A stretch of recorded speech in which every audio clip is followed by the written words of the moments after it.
Yeah, so let's just start off then. So you guys all turned in. It was late at night when you guys barely left the mine, and you made your way back to the ship.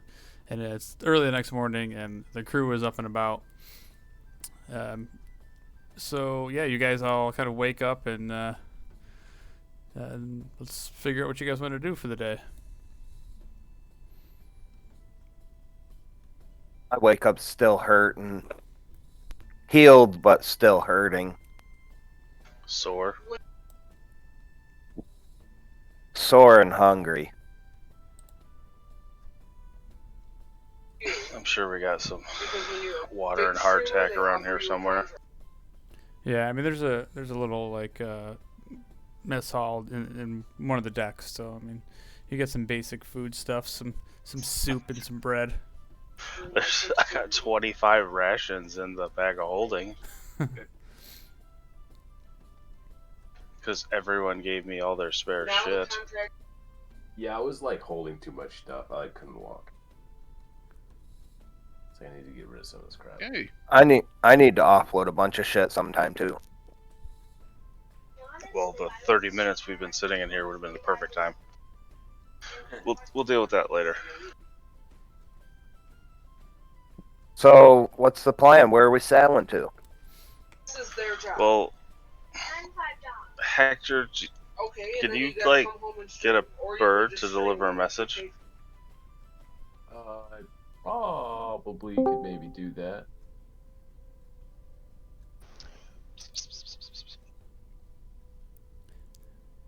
Nice, Vassen's here. Does that mean we shouldn't throw him overboard? He must have leveled up. What? Did we level? Almost. Not that Did I'm you aware. level? Did you level up in Battlefield? You gave me a fucking boner. No, my buddy was like, it's dog shit. So I was like, oh, well, let me check it out. And it's exactly what Battlefields are, so. Realistic. This is like a future one, isn't it?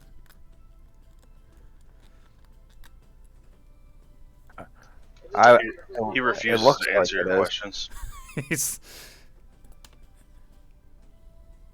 All right. So after you guys pull Vassen back off the plank and back onto the main deck, what do you guys want to do? I wonder if Hector could train a bird or get a bird to deliver a message. Don't think I had the. I mean, I could probably prepare it because it's still early. Oh, my push talk got changed, sorry. I need to get some armor. Some lighter armor. I don't remember. What is that message? Oh, it's Animal right there. I like the music. Little tavern music on the ship. Yeah, so you guys will all wake up and Argyle comes into your quarters and he's like, the ship's all ready to go, boys. Where are we headed off to today? For some reason, I thought we had to row back ashore and talk to that lady. We were debating on talking to her. Right. Because she's doing something sketchy. Right. She might not be stealing the money, but she's definitely using it for something that wasn't intended. Like, it's not all going back to the king, pretty much. Maybe she's got her own little side hustle. Very well could be. She's a dwarf. That's so fucked up. Them sketchy mother truckers. Did she have So- a beard?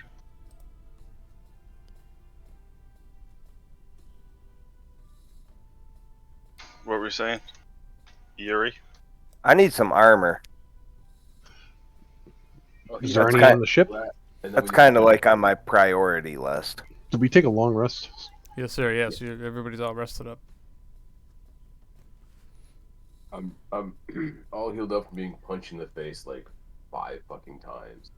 I don't know who did that. All the damage I took in the last like 3 sessions combined is just you punch him in the face. So some things to recap. You guys got some information about a little bit of Yuri's brother. What else did you get? Yeah, Oh, that's right. That's right. Yep. Manistred, Copperlocks, the dwarf lady that runs the mines. I don't know if you really got any extra information other than that she's possibly like doing something under the She's got a table. side deal. Yeah, she's got a side deal. She's Selling the all, blue crystals for something. She's all hot and bothered over those crystals. Oh, also, we should probably like at least tell her that the mine is kind of fucked. Well, I think Only the dwarves lower are in there, levels. right? Let's rob her ass. Whoa. So you guys also know that like that night before, you guys went through the mine, through the camp, and she wasn't around. That's true. Anyone remember the name of where Yuri's brother possibly could have went? Yuri. So he went to look for a book that had a map somewhere to a mine that he was going to try to claim for himself. It's all in the letter. Okay, Oh, perfect. that's great. All right, so and that's in the thing. All right, I just wanted to make sure we had that. But before we go sailing around, we should probably steer towards somewhere I can get some lighter armor. Otherwise, I'm gonna have to go bare ass. I You still really need have- armor, huh? I don't want to drown. Well, you won't drown if you're not wearing armor. I still Can don't you know how to swim. Oh, No. Jesus. Well, I think I can swim. Well, I Oceanus just- can show you. Yeah, remember Oceanus was going to teach you how to swim. You He's could on- doggy paddle. He's on the boat, right? Yeah, he's in the same room as you. He looks up and he kind of like he's like, yeah, we could do that right now. I also I'm still casting water breathing on everyone like every morning. Just in case the lesson goes bad. Dude, as long as we're gonna be on the ship, like just as a reminder, like that's my like morning routine. Like we're at breakfast, hold still. That's You can now breathe underwater. y'all can breathe underwater for a day till breakfast tomorrow. In which case, you might drown. Yuri can learn to swim as long as we make sure we tie him off. He can practice on the side of the boat. And then worst comes to worst, we gotta get it up. Well, regardless, I need to get some lighter armor. That's just for For your messaging bird. yeah. I know the Taurus was asking about sending a message, so that's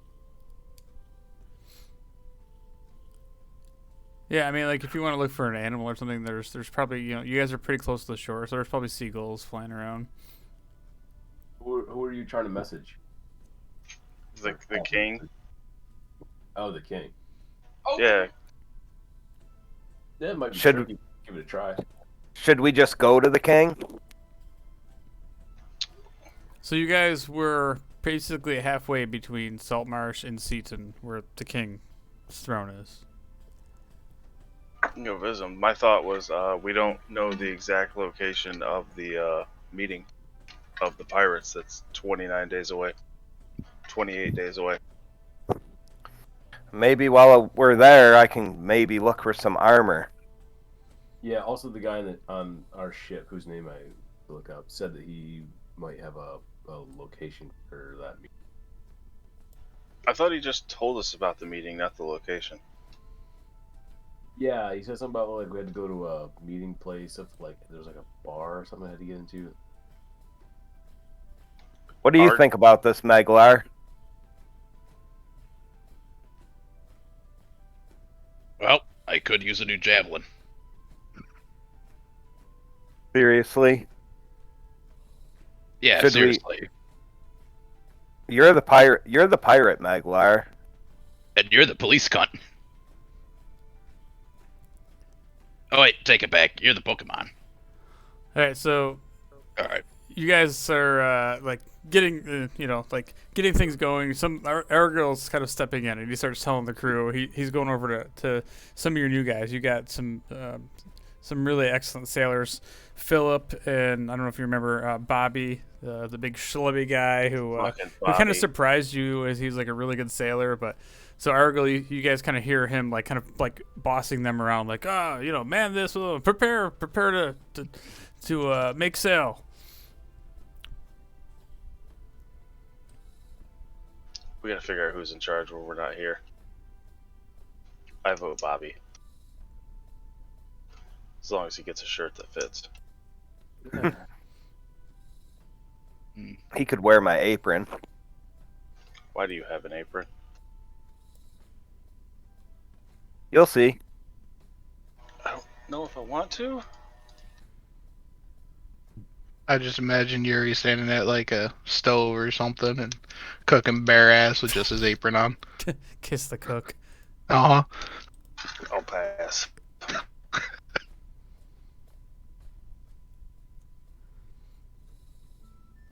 Want to head towards Seaton?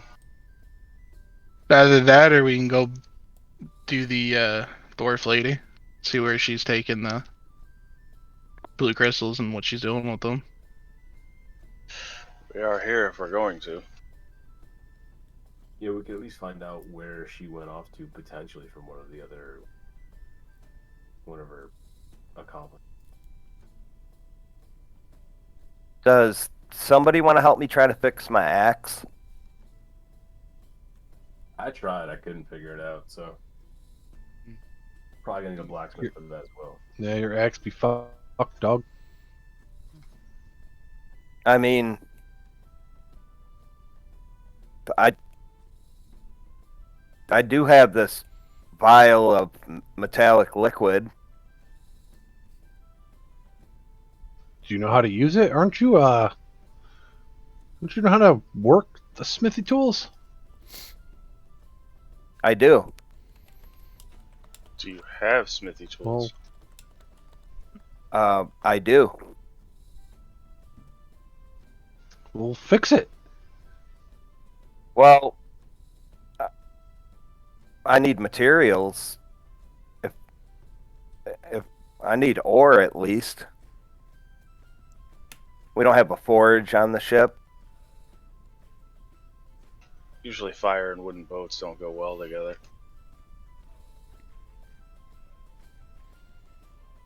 So we gonna go to Seaton then? That's where we're heading?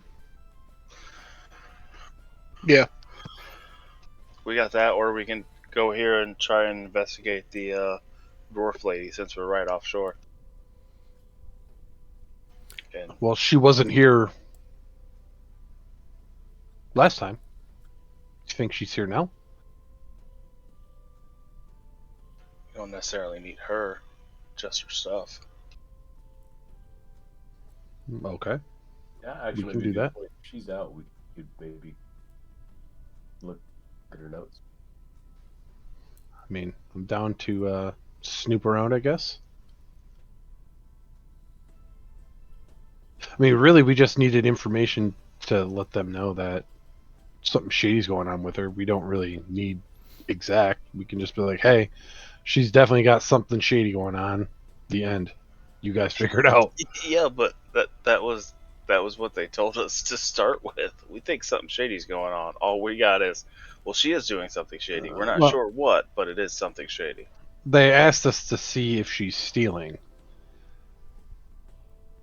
And in the journal, it kind of mentions it a little bit. So we have the journal. We're just like, this is what's going on with her. There's proof. Do what you will. We really don't need much more information on that. I don't think. Yeah. I mean, if that's literally all we needed is some kind of proof that she's doing something that's not exactly what she's supposed to be doing, then we have it. So I don't know if we need to go back and look for more. I mean, honestly, it's a king, so we could just say that something fishy going on. He'd probably fucking just kill her anyway.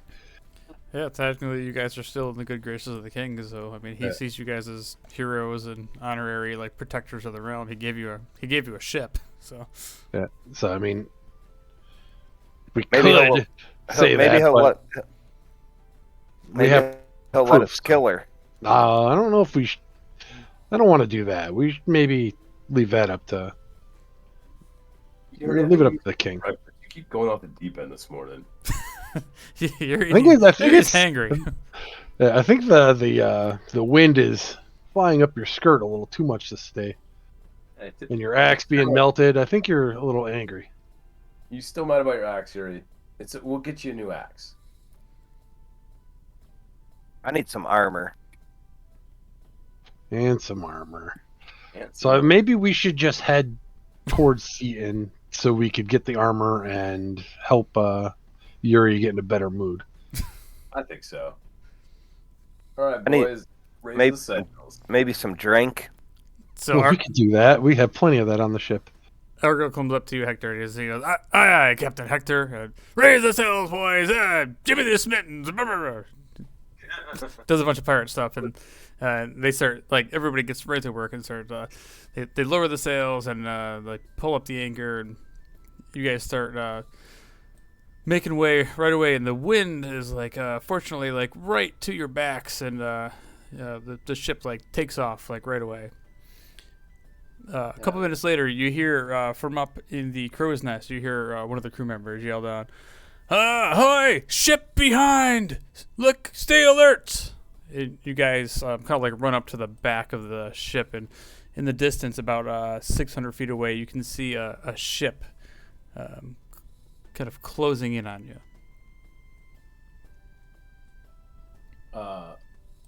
Do we recognize it right off as one of the few that we are friendly with, or no? So does anybody have any way to see, like a spyglass or anything like that? Be like a really good thing to get. I don't think I have so. an eagle eye.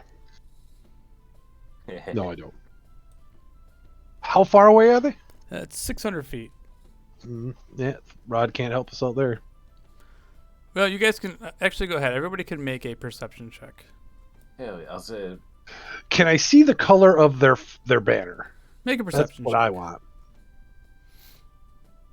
I mean, regardless, I'm gonna ready my shield and my stick.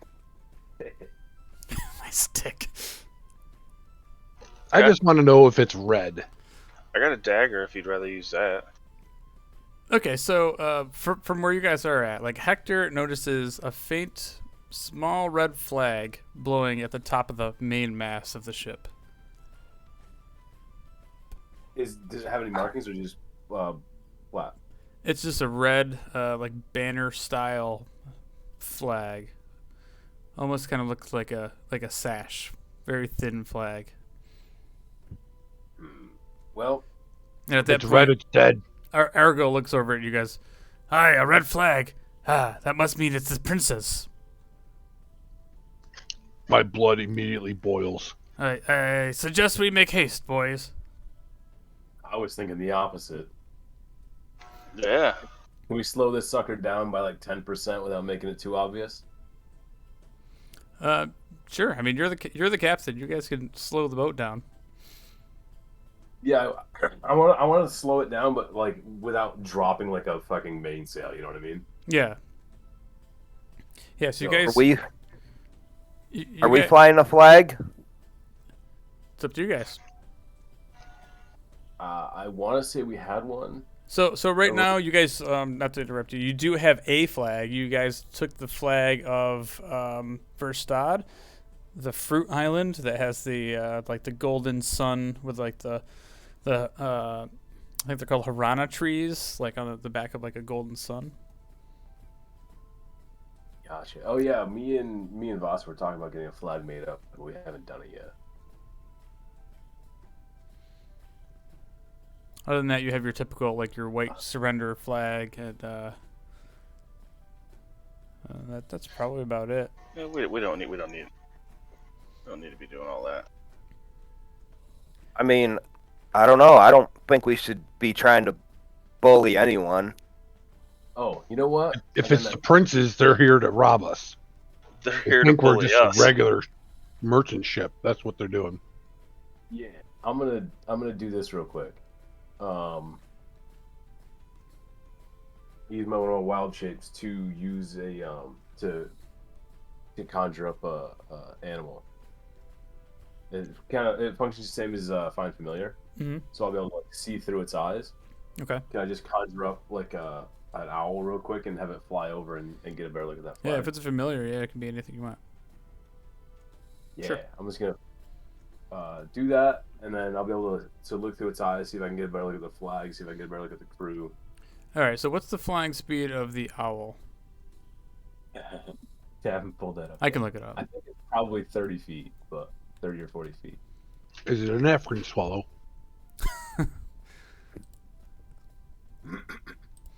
All right. So the owl. Yeah, he has a 60-foot flying speed. Okay. So what we're gonna do is I'm gonna move you guys over to a bigger map. Oh, nice. So this map is 30-foot squares. So you can see to the south is a larger ship that is pursuing you. You got company. I suggest we keep our heading and wait for recon from the owl. If it looks like we're, outmatched, then we should try to blast ass out of here. I mean, should I go somewhere where they can't see me?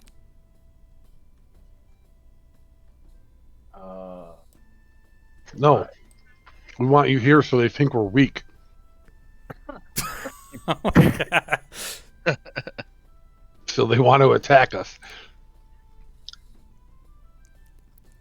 In reality, we're going to punch their faces in. Especially if it's those damn princes.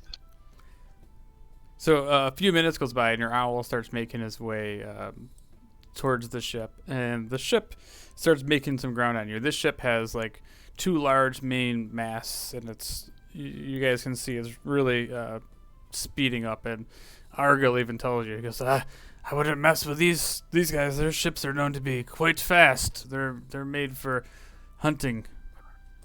And the ship starts closing in a little bit. But your owl, go ahead and make a perception check with the owl. Yeah. I think he gets advantage on it too, right? I think Yeah, he has advantage on perception checks that rely on hearing and sight. So. Yeah, I don't have I have a giant owl. Where's my regular owl? There it is. Because his perception can be different than perception. No, I don't want to. That's the wrong one. He has a +1. He has a +1 to his wisdom. Oh, I didn't mean to click that twice. It's fine. So the owl. What's your owl's name, by the way? Oh, he only sticks around for an hour. I didn't bother naming him. You're not gonna name him? That's harsh, dude. He's not like a regular familiar that sticks around every time. It's like an hour-long version of the spell. So His name's Jim. He's just a red shirt owl. Gotcha. Yeah. Okay, so your owl, you can see through his eyes, and right off the bat on the front main deck, you see this large ballista, and you can see a couple crewmen that are pulling back this massive bolt, and they're loading the ballista. And on top of that, the owl notices there's probably a good 10 or so archers on the ship, and at least a good 10 or so fighters. You can see some guys getting up on the edge of the ship, and they all have swords at hand, like they're like a raiding party, boarding party is assembling. Gotcha. Yeah, I just relayed all that to the crew, and anyone that can't fight, clear the deck. Anyone that can, grab a sword. Everyone take cover, because we're gonna have a shit ton of arrows coming in. Actually, we are we in open ocean right now? Pretty much. I mean, the shore is like a half a mile to your east. as you see like the mining encampment like trailing off behind you now. And to the east, like where the shore is, it's like a kind of a beach with like a craggy like cliffside for the most part. Okay. Is this ship that's chasing us look like it needs more, like deeper water than us? Yeah, you can tell this is definitely a bigger ship. So if you guys look, I think in the journal you can see the stats for the Sea Ghost, right? Yeah. So the way I like reskin this, like a lot of the ships have special abilities and stuff. So the Sea Ghost in particular is kind of like more so like a smuggling ship. It's made to go in the shallows a little bit more. It's got a little bit hardier of a hull. It's kind of harder to see on the open water. Jesus. Gotcha. Nice. If any of that stuff helps you guys, I just figured I'd let you utilize anything. So yeah, a couple of minutes goes by, and all of a sudden, the ship launches a massive ballista bolt towards you. So, God, we need one of those. Give us about 20 minutes, we might have one. oh, that's some confidence. Sorry, I'm trying to see where I put the attack for it. Oh, okay. What else is going on? I want to ask Oceanus if he has anyone he knows in the area that can maybe help us under the water. So, You know what so I mean? If we're near anything, like, I don't know if he has, like, people, you know what I mean? So Oceana says, this is far from my territory. My village is far to the south. I don't know too many people around here. And at that point, you guys see this like large like projectile flying through the air, and it kind of splashes into the water just behind the ship. I think we need to get this fucking boat going and try to get closer to land, I guess. We're like kind of following the coast up, right? Yeah, you're kind of like parallel to the coast. And there's no like offshoots yet. No. Definitely taking my rope out and tying myself to the center mast. Like a hostage. Like an anchor. So if the ship goes down, you go down with it? Very valiant. Keep an eye out for any like cave openings in the cliff wall, and just move our heading slightly more cliffward. Who has the wheel, by the way, right now? Yeah, so that's the other thing, though. So you guys got to kind of figure out, like, you guys are the officers on the ship, so you can kind of, in your own regards, take up officer stations. So, like, somebody can man the wheel and be in charge of, like, that sort of thing, and somebody can man, like... Only if we had a ex-pirate on the ship to help navigate us through these treacherous times. Right, so, I mean, you could have a navigator that could help, give you ideas on where to sail a ship to. Geez, I wonder if we have one of those. Now, do we see anybody on the ship? I know that. This I thing's know they about are. 500 feet away, and you can see people like moving up around on the ship. I mean, they're very small. I mean, you can make out people in the distance, but not like very detailed. Does Meglar notice the ship at all? Does it ring a bell to him? Meglar doesn't notice the ship. No, I mean it's a Sea Prince ship. I mean, you weren't one of the affiliated Sea Princes, so this is just another. I'm more ship like in their armada. implying like maybe he's got tactics or something that we could use. In your pirate years, have you seen anything that may help us in a situation like this? Well, we have been attacked by many ships, but You We got have out, got- you're alive. So how did you do it? we just sailed right into the wind head on. Do we have any And our casks sails. of oil on this ship? You have quite a few. There's a whole bunch of like small, what do you call them, like casks of oil for like your lanterns and things, because the ship has lantern light on it. So how? No, they're small. Huh? Yeah, they're gonna be small. It's not like you have like gallons of oil. To Yeah, boil like water. you fucking try to like put like a fucking big wall of flames in the Trail water. of fire. Yeah, It's a good like, idea though. mhm. At least to obscure their view. You know what I mean? Like so we could try to get the hell out of here. Yeah, we're gonna. I'm gonna just start yelling and making sure people are in their positions to get this boat going as fast as we can go.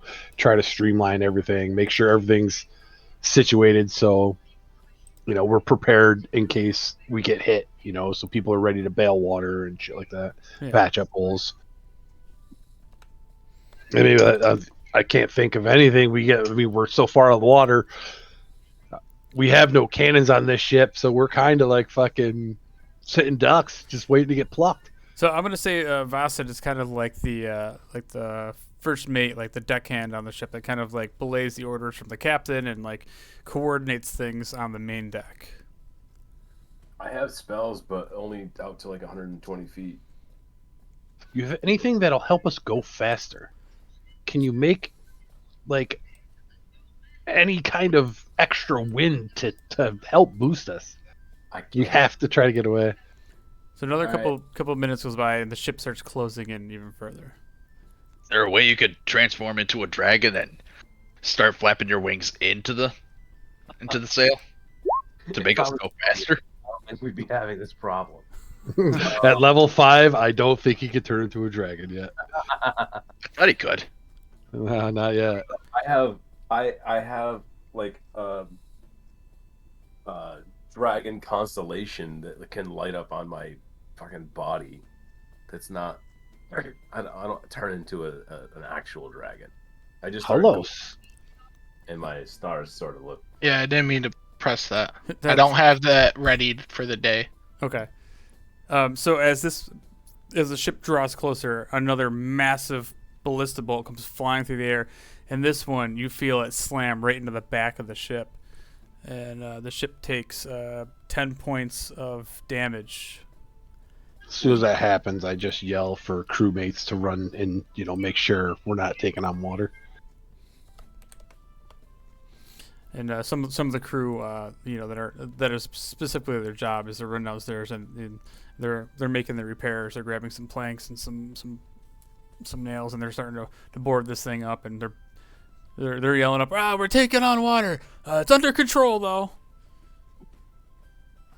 I'm just gonna check my drawers real quick. I yell up to Hector, we gotta get closer to land. Try to get to shallower water.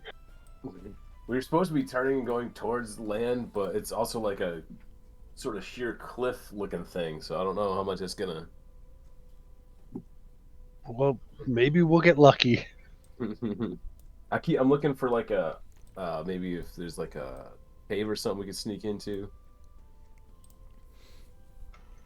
But this thing's bigger than us, so I'm not sure if we're gonna fit. But if maybe we can fit and they can't, or if we can find some shallower water. It's hard to see all that stuff while you're holding onto the wheel. Yeah. Maybe we should just let them board us and worry about it face to face with them instead of them sinking us. Well, they're gonna pepper us until they get to us. They're gonna soften us up. Maybe we should put the white flag up and surrender, and then when they board, maybe we Not can surrender. Maybe. Bet they've never seen that one before. That'll be a first.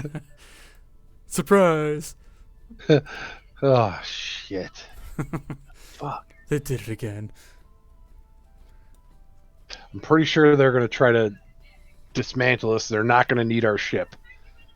So They're probably going to cripple us, take everything on board, murder all of us, and then they'll scuttle the ship and take off with all our stuff. So the Sea Ghost isn't meant for its speed, as you notice that the massive Sea Prince vessel starts closing in quicker and quicker as it's now like in visible range where you can actually start seeing the crew members. They're all kind of cheering, and you can hear like some voices in the distance carrying on the breeze. There are, voices of like battle. There you hear these guys like, "Yeah, we're gonna get them! Ah, the booty is ours!" And this thing takes another shot at you guys. How about scream? Is there any way we could turn this right around and ram right into them? No. So this We're next going to battle no matter what. This next ballista comes flying like right up towards your port side, but as you guys are banking to the right, it kind of just it misses and sails off into the sea. I think we should turn around and ram them. Wouldn't we be trying to go into the wind at that point? Yes. I'm sure we can figure something out. If you turn us around, we quit moving. Don't panic. Unless we turn sails. I have a question. Can you It catch doesn't work like that. This isn't Sea of Thieves. You don't just turn the sails completely 180 and you'll start going into the wind. We can. Awesome. How confident are you in your ability to catch arrows and or big ass ballista? Catch a ballista. I don't think I can catch a ballista. Little arrows, maybe one. Come on. Don't lie, though. If they shoot a ballista at us and you fucking just swing it around and launch it right back at them, tell me they wouldn't shit their pants. That would be insane. I don't think I can. What about with a roundhouse kick? Okay, I'm gonna try. I don't know if it's gonna work, but I'm gonna fucking try it. And I'm gonna conjure 2 giant eagles and have them go attack the ship. Do you have anything that could, like a fog or anything? Nope. I got giant eagles. Go tear the sails up. Okay, so what do you guys for stats for these eagles? Oh, that was the. It was just a picture. I mean, it's a nice picture though. I can drop this. I don't actually have the. For giant eagles, I can look them up. I'm just trying to get us some battle music here. I don't know how to like display the.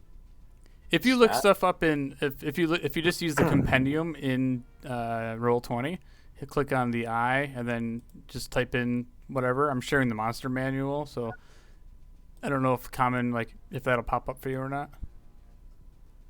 Yeah. You mean commoner? Didn't I send you the bookmark for all the animals?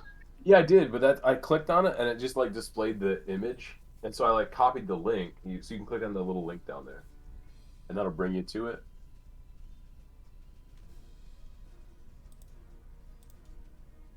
To the giant eagle page. I also have it pulled up on Roll20, but I don't know how to share that with you. Yeah, I'm not sure. I mean, I can see it, but yeah, I didn't know if you could. I don't Where know the if hell you are could they click under? on- I'd have to make it an actual. What CR character are for they? you. What's what now? What CR are they? They're CR1s. That's what I'm pretty sure I can have 2 of them. Man, I don't know why he's not loading. Come on, giant eagle or giant. But yeah, 2. Oh, I east, clicked 1 giant south. owl. That's probably why. It just I got the page brought up. Large beast. Yeah. So Hell yeah. It's a large beach, natural good, keen sight, multi attack. You Alright. summon these damn things? yeah, I summoned 2 of them. They're pretty big boys. They might do something. Yeah, they're pretty big, and they have 80 feet flying speed, so they can move. So as the ship comes closer, these massive eagles just like I point one with each finger or like one with each hand, and these massive eagles come flying out of our ship, just go like dive bomb it. And actually, you know what? Fuck the sails. I'm gonna have them go after whoever's loading the ballista. Nah, fucking destroy the sails. This is the best bet. All right, go after sails. We'll That's what- stop them in their tracks if they have no fucking sails. All right, so the eagles get about halfway between you guys and the ship, and it makes another ballista attack.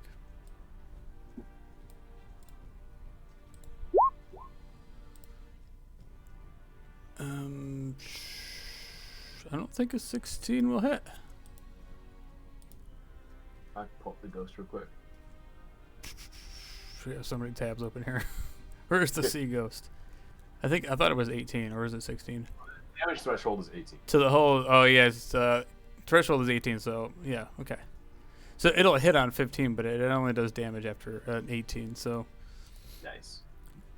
So this ballista, it's stuck into the side of the hull, but it doesn't actually like pierce it. So it just takes like a puts a big old like dent in some of the outside framework. But Nice.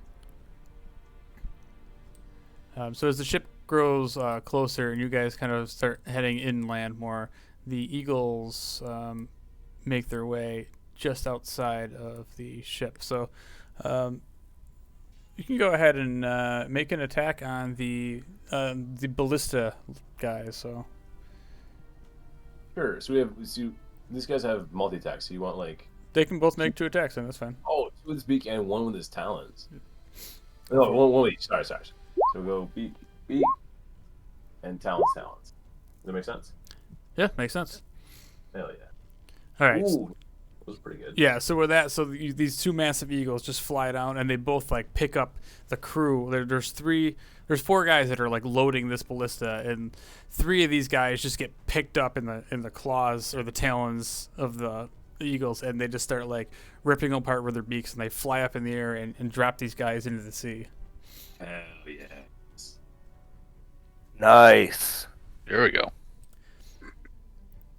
At that point, the ship starts closing in and even closer, and it starts trying to line up on your port side. Get the sails. So at this point, you guys can all look over, and you see this group of archers. There's about 10 archers that are standing on the deck, and they're shooting with the wind, and they make some attacks at you. How far away are they? So are these still gonna be far enough at like disadvantage or? It's 150 feet. So. Take cover, boys. Which I called out earlier for the crew to take cover down below, so hopefully they're not. Try to lay. They're 150 feet away from us. Yeah.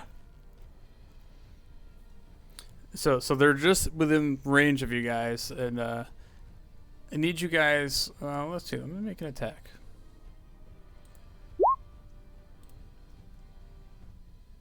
Hey.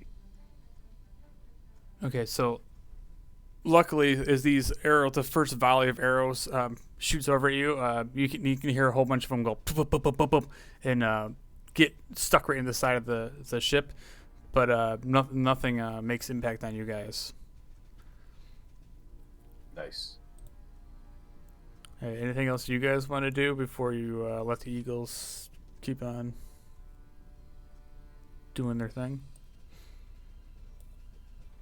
I'm just hiding under my shield. Does anybody have a bow we can like return fire? If not, 80 feet on my light crossbow. I don't have anything that'll hit that far. I could throw a dart, not even close to it. okay. I think that's it. Then we're just gonna dodge, take cover, prep, get ready for impact. And hope these eagles rip these frickin' mats shit. Okay, so now the eagles swoop back down. What are you gonna have them do now? Yeah, we're gonna go sails on this one. See if we can just get their main sail. Okay. Slow them down a little bit. Yeah. All right, so go ahead and make your multi-attacks on the sails.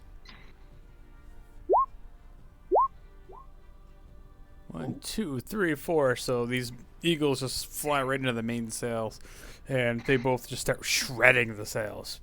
And what's the total damage here? 10, 12. I'm gonna say that one's on one main sail and one's on the other main sail. Okay.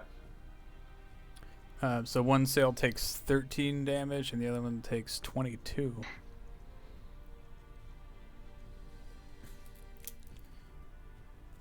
Nice. It's not terrible. So at that point, you start seeing like a little bit like there are they're doing their job. The ship starts slightly slowing down a little bit. Hell yeah. But within another round or so, it gets even closer, and the archers, you hear them all call out. Somebody on the ship calls out, "Fire!" and another volley of arrows goes out. Oof. So this time, I need you guys all to make a dexterity saving throw. Ah! Oh no. Oh, God. It's okay, boys. I'll bring that average up. Okay, so everybody takes 11 points of piercing damage except for Vitoris, who manages to take half the damage. Can I use deflect missile? Oh no. You can use this deflect missile, but it's yeah, go ahead. But you're still gonna take you guys are getting like multiple arrows stuck in you. But like you might be if you use deflect missile, I'd say you could like halve your damage. Okay. But so how are we gonna make this? Because the way it does is I have to roll a 1d10 plus 9 to see if it reduces the damage to 0. Then I would take half damage. Yeah. Is that how we're gonna? Yeah, that's how we're gonna work that. Yeah. So if you can roll an 11. Nice. Okay. So I take half damage. So you take half damage. What was it again? Of Sorry. 11. Okay, so I take 6. You take 6. Yep. And everybody else takes 11 as these arrows just start raining down on the deck. And like one of the crew members, like Jimmy, the guy that's like rigging the sails, he gets like hit right in the back of the head and he falls into the sea. Oof. So my spell think fails or Your eagles. Yeah. No. Yeah. But if they're close enough now, I'd like to cast another spell when I get a chance. Yeah, sure. You guys can return to the fire now. Hell yeah. So I'm How gonna far go- away are they? Let's see. Hey, like 120 feet. Whoops. I hate when it does that. Holy starry form. I'm going dragon on this one. What? What? Get it done. And then yeah, fucking calling some lightning down. And again, I'm just gonna be peppering I think it's a little bit too far away. So I have to wait for them to get a little bit closer. You'll be able to destroy whoever's in the front of the boat. Well, it's only 120 feet and they're 150 away. No, they're front of the boat's 120. 120. Yeah. Oh hell yeah. Alright. You'll be able to hit. So you're gonna hit the Toward boat, front. right? Whoever's on the, I'm gonna try and if the archers are all lining up, I'm gonna try and get as many of the archers as I can. Okay, yeah, because currently, or like right now, the archers are near the front of the ship. So yeah, you could probably like AOE some archers. Hell yeah. All right, so they need to make what DC 14 dex save. I believe so. They get a 5. Nice. So you're gonna take a whole bunch of damage. Oof. And I rolled 16 on that one. Yeah, 16 lightning damage. I assume it's clear skies. Yeah, it's like a perfectly sunny day. Gotcha. Not anymore. 'cause Not it's anymore. On our ship, like this massive storm cloud shows up in between our two ships, and it starts raining lightning down on them. Wow, that's awesome. So what is the area of that? It's A 10-foot radius? Oh no, yeah, it's not real big. So it's it's still 20 feet in diameter. nope, sorry, it's each creature within 5 feet of the point. So Oh, I guess okay. So I can get like maybe 2 of them, hopefully 2 or 3. Yeah, you got 3 guys. Hell yeah. Okay, so you guys all can also perform some sort of action on the ship. I If want to you wish. run to like the banister and do the dodge action. Okay. If that's okay. Yeah, I mean, there's also like the inside. You could go inside, whatever. Like if you want to stay on the deck, that's fine too. Like you said, you could hide behind the Well, mast. I'm gonna I want to do like be on top, like telling, giving orders to the people on the main deck to, do shit as I'm up here. I'm not gonna like abandon the crew people that are trying to still get us the fuck out of here. Nice. So go ahead and give yourself a point of inspiration for that.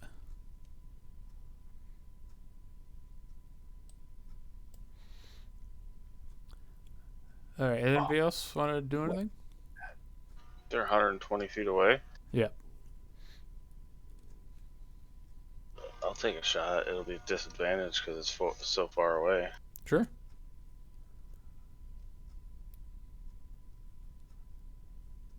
I missed completely. I'm gonna scuttle. I'm gonna untie myself and scuttle underneath. Oh, you just Whoa! Don't use that word. Yeah, don't use that word on a boat. I'm gonna sink Don't for say it. scuttle. Oh, we're sinking her, boys. We had a It's good over. run. Scuttle her.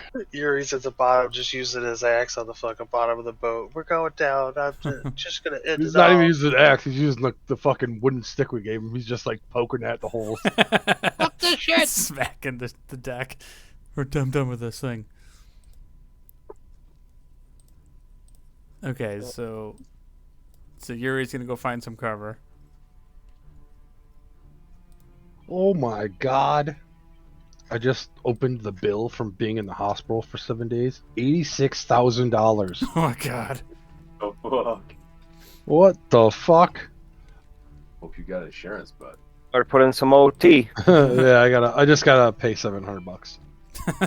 That sounds so bad. I mean, that still sucks. It's better than 86 grand. Yeah. God damn. My house, dude. All right, so the ship now it starts closing in rapidly, and as you guys see this thing closing in, you see a bunch of these fighters like getting up on the deck now, and you see they have grappling hooks in their hands, and the archers launch another volley. So we can pretty much see them now, right? Oh yeah. Meglar noted. So at this point, everybody's pretty much like taking cover, and there's arrows like peppering the deck of your ship, but everybody seems to be okay. Yo, get ready, boys. They're coming. I pull out my quarterstaff and get ready for people to try to board. As they get closer, can I make a hard right turn? You sure can. Go ahead and make a dexterity check, like acrobatics. All right. I just want to make like a small enough target that they can't get as many grappling hooks on us. Now, are you proficient in water vehicles? Yes, I am. All right, so you can go ahead and add 2 to that, or 3. What's your proficiency bonus? 3 right now, isn't it? Yeah. Okay, so yes. So you manage to crank the wheel, and you start spinning the ship a little bit to make it harder for them to board, I'm assuming. Yeah. The ship banks about 15 degrees real quick. Everybody else on the ship that's not holding on to anything needs to make a dexterity saving throw. Oh yeah. Sorry, everybody. I was braced up against the banister. Yeah, you were, and Yuri was, so... Dang, look at those sea legs of Meglar. Yeah. Just standing there. Just standing there, I'm fine. So Kolos, he ends up like falling down. So Kolos, you kind of like aren't prepared for this whole ship battle, and you just go prone and fall down on your ass. Awesome. And now you guys can like clearly see these pirates are only 30 feet away, and they're like itching to board your ship. And clearly you see them all, brandishing these scimitars in their hands. They have hand crossbows in one hand, and they all have these red bandanas and sashes on. They're clearly Meglar recognized sea them. princes. You guys all recognize these as the sea princes that you've seen and battled throughout your time in Saltmarsh. Maybe Kolos hasn't seen them, but No, I haven't seen the top of a ship in my entire life. So this is all new to me. These fuckers are going down. Can I throw another spell or? Let's see. Your action was you just crank the wheel, so you're gonna put 2 hands on the wheel. Anybody else can still do something this somewhat round that we're going by. This is pretty easy, but They're 30 feet away. 30 feet. Yep. Oh, sweet. I'll take a shot. Not at disadvantage. Yeah, go ahead. See if you can pick somebody off. Natural Oh, nice. 20. Perfect.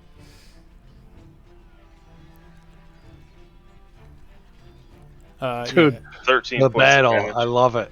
The music's so good. So yeah, Vitoris, you stand up, poke your head up, and you just crossbow this guy right in the face, and he falls. One of the guys just falls over the edge. One of the fighters. Hell yeah.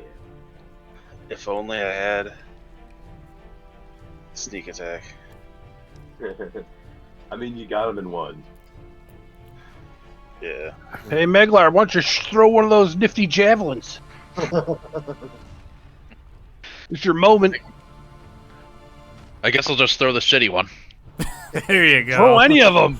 Kill somebody, goddammit.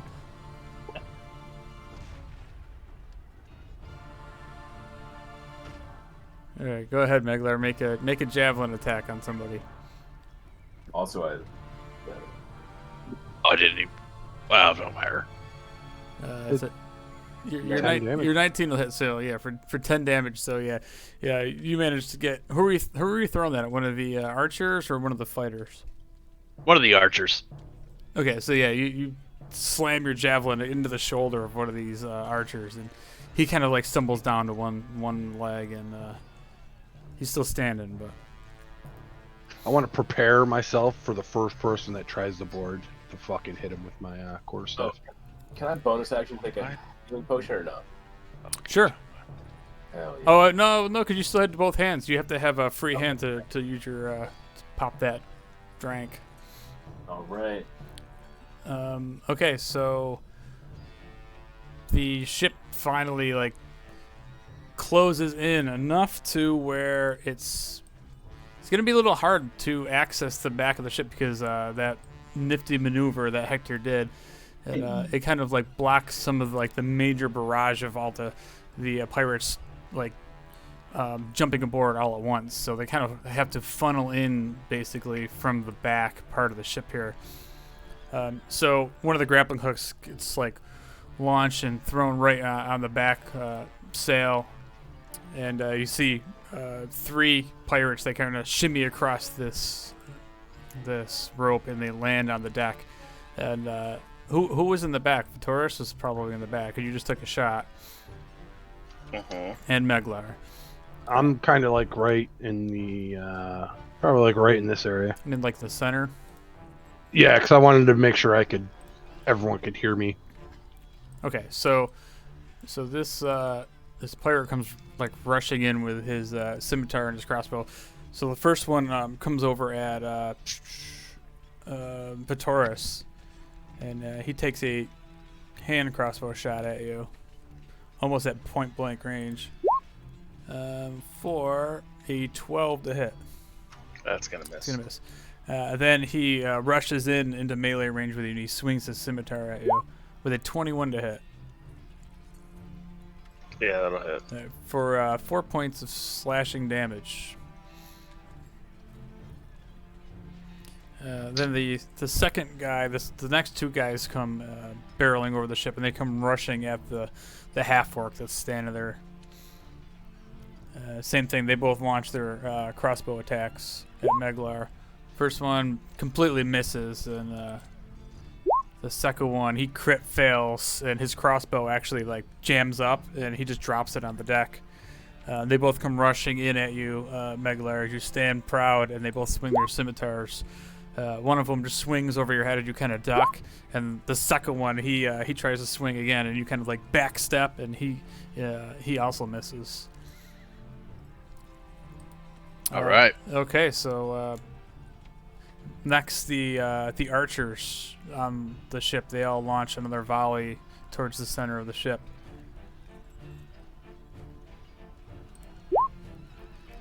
With a 24. So you're still kind of hiding, right? Anybody that's in the center of the ship, so Mhm. like, I'm still was- at the railing. I with- was near the center of the ship. I was taking cover, but that's where I am. yeah. So, wow, I'm like blanking your guys' names. Kolos, Yuri, and Vasen. I'll have to make a dexterity saving throw.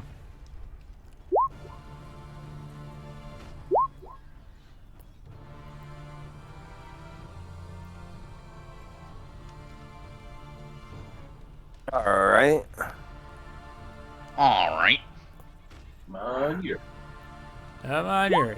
Oh, all right. So, Yuri and Kolos get like pelted with arrows. You guys both take 9 piercing damage, and Vasen, you manage to kind of like roll out of the way, but one of them still catches you off guard and hits you in the shoulder. So you take half damage. So you take 5.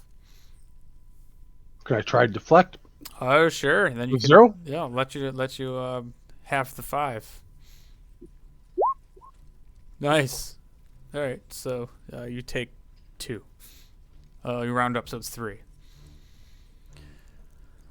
Nice. All right. So now, yeah, you guys can all take turns doing something. I'm just gonna call lightning on those archers again. Oh, nice.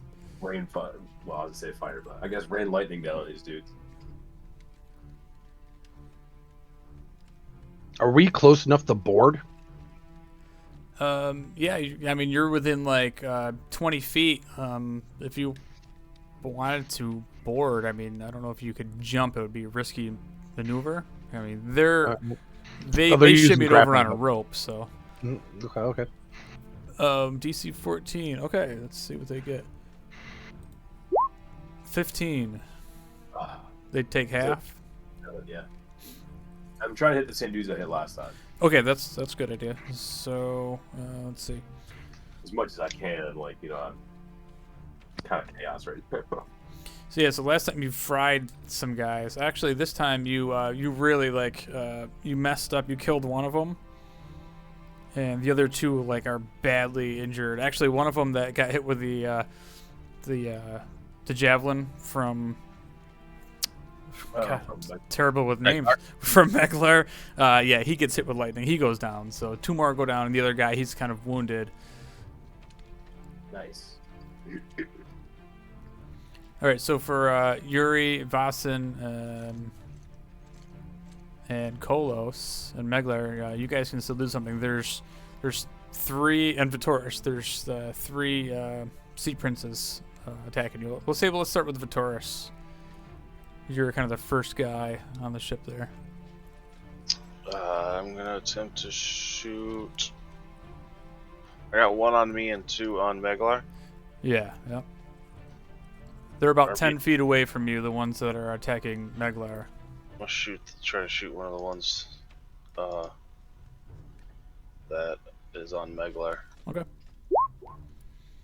13. 13's gonna miss. What about with an offhand? Give her a try. Oof. No. All right, go ahead, Meglar. Make a dexterity saving throw. Okay.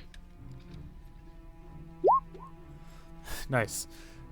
So yeah, you happen to see that bolt coming. So as like these 2 pirates are swinging at you, Meglar, at the same time you look over and Vitoris shoots a crossbow bolt and it comes wildly your way, and you kind of duck out of that. Like it's like you're in the Matrix right now, basically. He yells to Vitoris, "Watch where you're shooting that thing." All right, Meglar, make some actions here. What do you want to do? All right. I am going to use my one-handed longsword on one of these guys, Okay, go ahead. and I'm going to enter rage. Nice. Hold nothing back, boys. Let it all hang. Oh shit! Oh yeah. Oh. So you take your longsword and you just like run it right through this guy that's attacking you. You parry out of the way and you just like shove it right through his chest, and he goes down dead in front of you. And so no reason for the what was that? Savage attacks. No, that guy's dead. All right. I'm gonna do the same thing with the other guy. Sure. But now, is there another guy besides him, or is he the only one left? So there's one that's like right in front of you, and then there's one that's about 10 feet away from you that's swinging a sword at Vitoris. All right, I am gonna attack this guy, but I'm gonna knock him out. Not really gonna kill him, but I'm just gonna attempt to knock him out. Okay. Oh shit. So you try to like swing at him, but he kind of like blocks it and shakes it off. Nothing happens. Okay, that's it. Okay, go ahead, Vasen. I'm going to. How far away is the end of the back of the boat from me? Yeah, probably. I got 40 feet of movement. Yeah, it's probably a good 30 feet to the back of the boat. I'm gonna get up and fucking like take the steps and like some big jumps up the steps like fucking quick. Okay, yeah. So you like race up the steps and you just jump up the steps in like 2 bounds, and you leap and you catch the one off guard that's fighting Meglar. So you can attack him with advantage. Yeah. I'm gonna jump and fucking swing my quarterstaff at him. 2-handed attack. Boom! Nice. So you definitely crack him upside the head. For 8. For 8, yeah. And he definitely gets hurt, reels back, but yeah, he's still standing. How far away did you say the boat is from me? From the back of the boat? From where I'm standing? That gap is only about like 15 feet at this point as the boat is kind of like closing in. I want to bonus action, breathe fire towards the boat and try to hit anyone on the edge in a 15-foot cone. Nice. Okay, go for it. I believe it's just this. Oh, no, that's damage. What the fuck? I think they got to make a dex save. Oh, yeah. So there's a bunch of fighters on there, so we'll say I'm trying to find my save. they're going to fail. So they take 4 damage and they're in fire damage. So you see a couple of the guys on the front of the deck, and they're about to like climb up on another grappling that they're about to throw over, and you see them just like get singed and kind of like reel back, and one of them actually drops his grappling hook to the deck. And then I'm gonna use my other attack to hit the guy that's on the boat. The guy that's by Meglar still. Yeah, that Okay. I didn't pick out. Okay, yep. 2-handed. Yeah, that hits. 4 7. Yeah, that's enough. So yeah, you just crack him right across the head, and that guy goes down. Okay. And that's 2 actions and bonus action, so I am done. Beautiful. Okay, so Yuri or Kolos, what do you guys want to do? I'll have to stand up. Yep. Still. So I stand up and I move towards the back of the boat with my 15 movement speed. Okay. Yeah. So you're probably about 10 feet still from where Vitoris and this other pirate is. But... Yep. So now the 4 of you guys are in the back of the boat. I'm also going to do lay on hands and heal myself. Okay. And then that'll be my turn. All right, Yuri, what do you want to do? So, am I supposed to be seeing our tokens right now? No, this is just Nope. theater of the mind. Okay. So how far am I? Is there still a guy on our boat? Yeah, there's one guy on our boat, and he's like swinging a scimitar at Vitoris. So, and they're on the back of the ship. You're kind of like in the middle where the main mast is. So you're about 30 to 40 feet away from them. Well, so I can't move to the guy within melee of him? Nah, I'd say you'd be just short of him, because you only got what 25 movement speed. Yeah. Yeah. Well, I want to move as fast as I can, and then. I mean, you Or could as far dash as I over can. to him if you wanted to. You could get up there, but that would take your action. I'm gonna move as far as I can, which will put me 10 foot away or something, Yeah. and take the dodge action. Okay.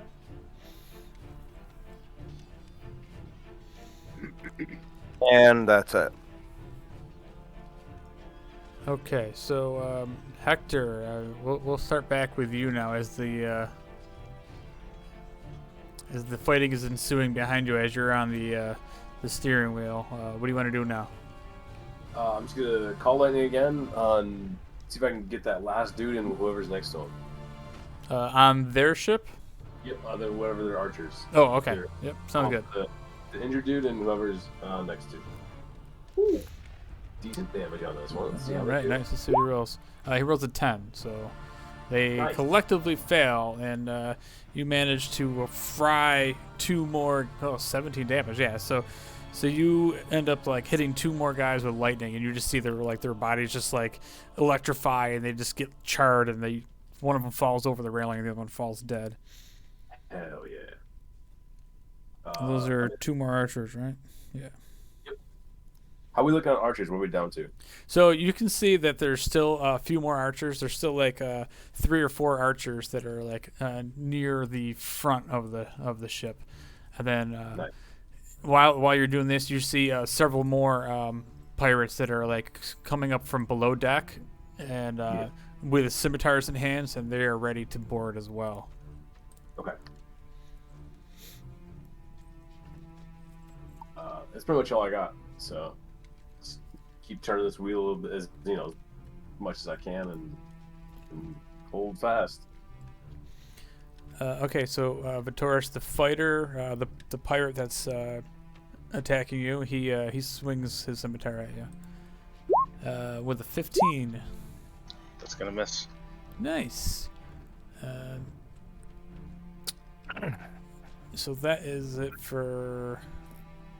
Oh no, he has 2 attacks. So he's gonna swing again with the scimitar. This time's a 14, so that misses as well. So yeah, so like he's like really close to you swinging, and you're just kind of like holding him back, edging him back.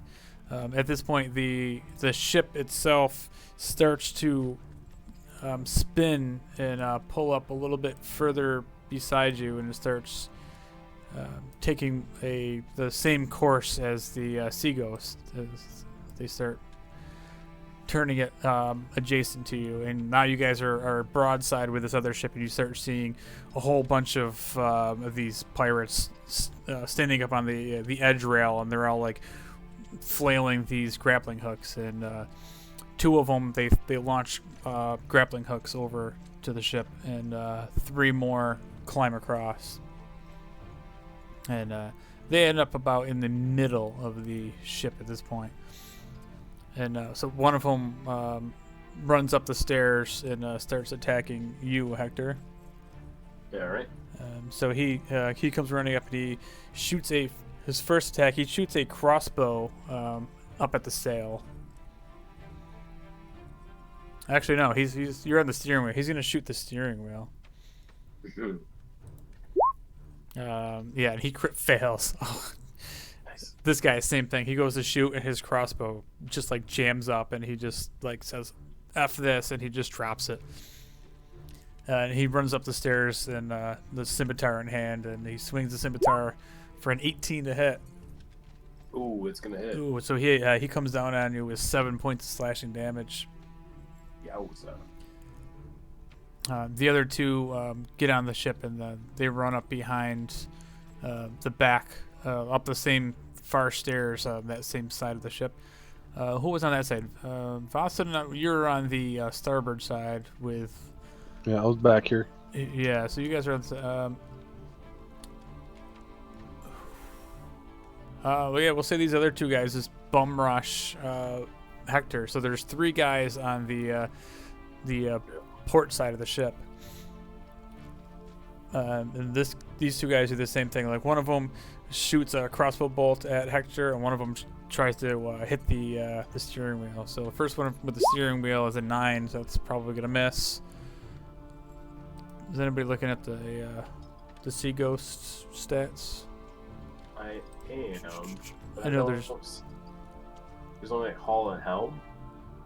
Oh yeah, the helm is AC is 18. So yeah, that doesn't hit the helm. But the the other guy shoots his crossbow at you, Hector. This time he gets a 14. Misses. Ooh, nice. So then they both run up and swing their scimitars at you. One of them. 3. Yeah, there's 3 of them. All right. One of them rolls a 13, the other one rolls a 5. So these guys come run up. They're just shooting their crossbows and slashing at you, and you find enough protection behind the wheel to actually duck down out of the way. And that's it for their turn. And then the archers also make some attacks, and they start pointing their arrows. You hear from one of their officers aboard their ship, and they start telling them, "Aim for the sails, boys!" And the archers all start pointing up, and they launch their arrows. Oh, the 16 to hit the sails. That's going to hit the sails for 10 points of piercing damage as it rips through the sails. I think it's got plenty more. Yeah, it's got 100 HP. Okay. You want me to keep track of it? You got it. I got it. Yeah, so you guys have 3 more pirates on the ship, and you're looking at like another 7 or 8 of them that are on the deck still at this point of their ship. So let's see. So we already had Hector go, so we'll say like Vitoris can go. You're probably up next. Let's shoot the one in front of me. If I can actually hit something.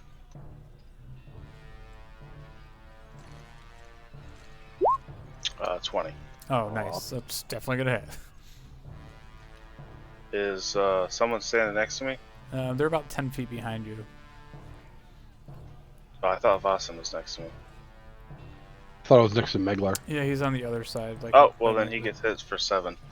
So yeah, so you like just aim right at his gut. Oop, wrong one. 17 to hit. 17 will hit. 4-2. For another 2. So yeah, so this guy just gets 2 crossbow bolts put in his gut, and he looks pretty hurt. That's all I got.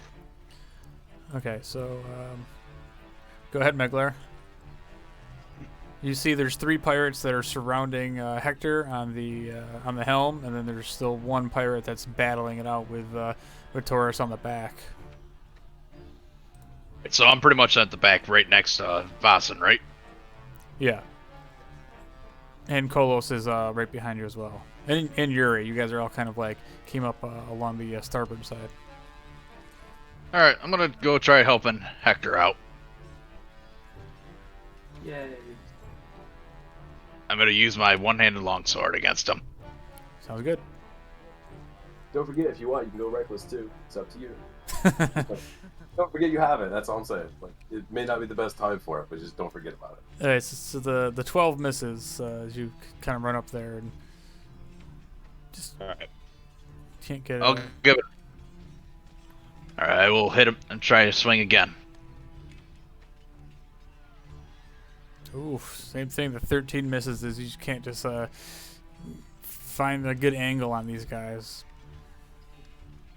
Okay, I guess that's it then. All right, Vasan.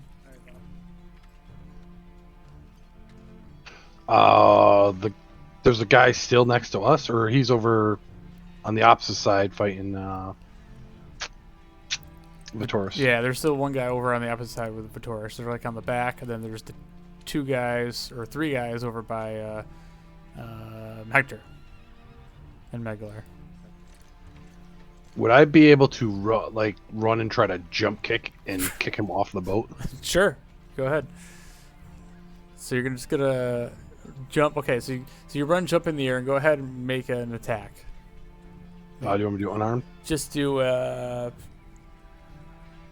Let's do a strength. I'm just gonna use that as your move that you went and you jumped in the air and you attempted to kick this guy. So I'm going to see if this guy can dodge out of the way of your kick. And that was one of the fighters, so we're gonna make him take a dexterity saving throw.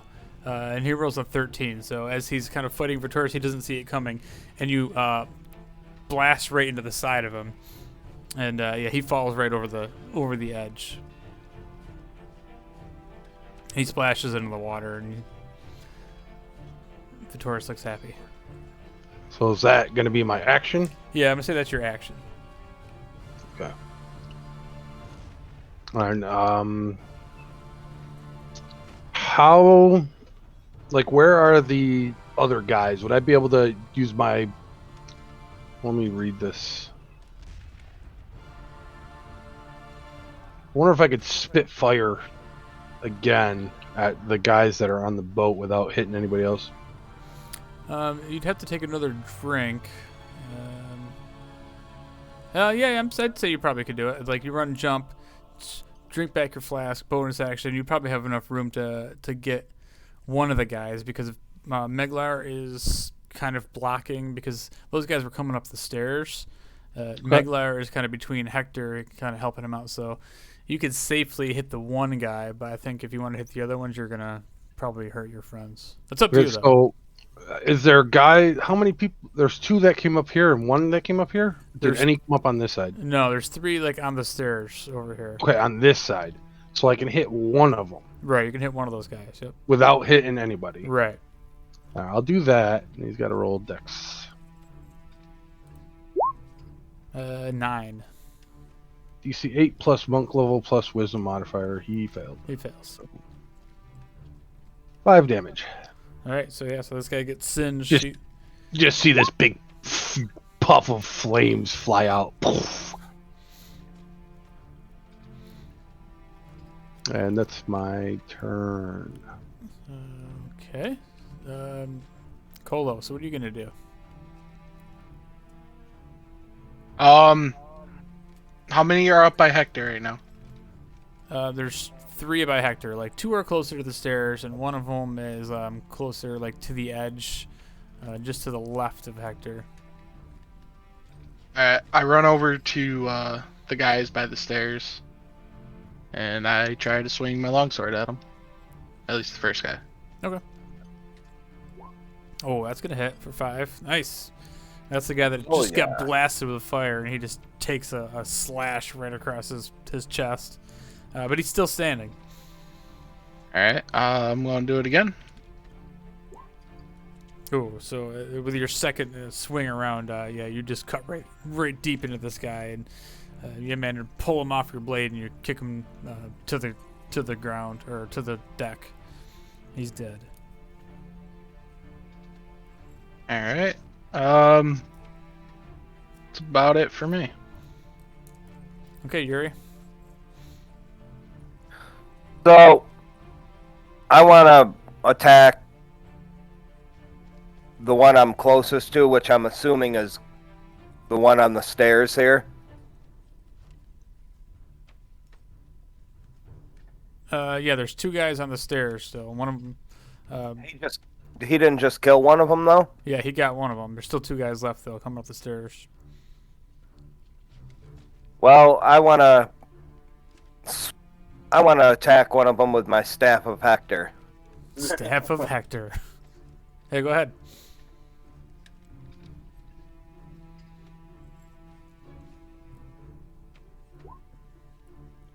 Yeah, and you run in there and force your way into there between everybody, and that one misses. Go ahead and swing again. And that one misses as well. God.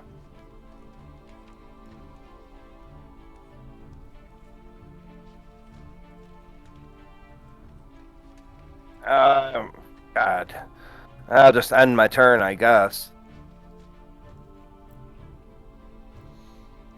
Okay.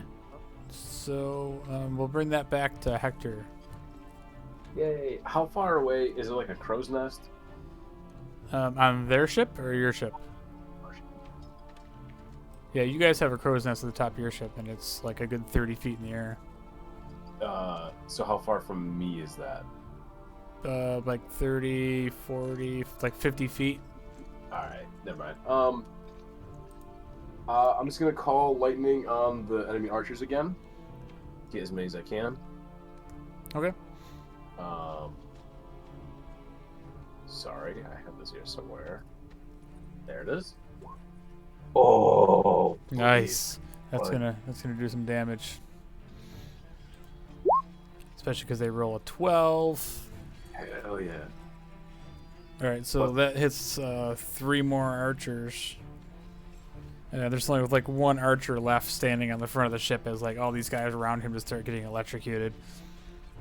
Hell yeah. And then I don't like being next to these people swinging scimitars, so I'm gonna like. We're kind of in the middle-ish of the ship. And I'm gonna see if I can put. I'm gonna misty step away, right? But I'm trying to. I don't know exactly where we're at here, so I want to get like, put my allies between me and whoever else. Like, so I want to go like far side of the ship, so like the whole ship is between me and the bad guys. Okay. That makes sense. Yeah, that makes sense. So like you're just gonna basically step to like the bow of the ship. Yeah.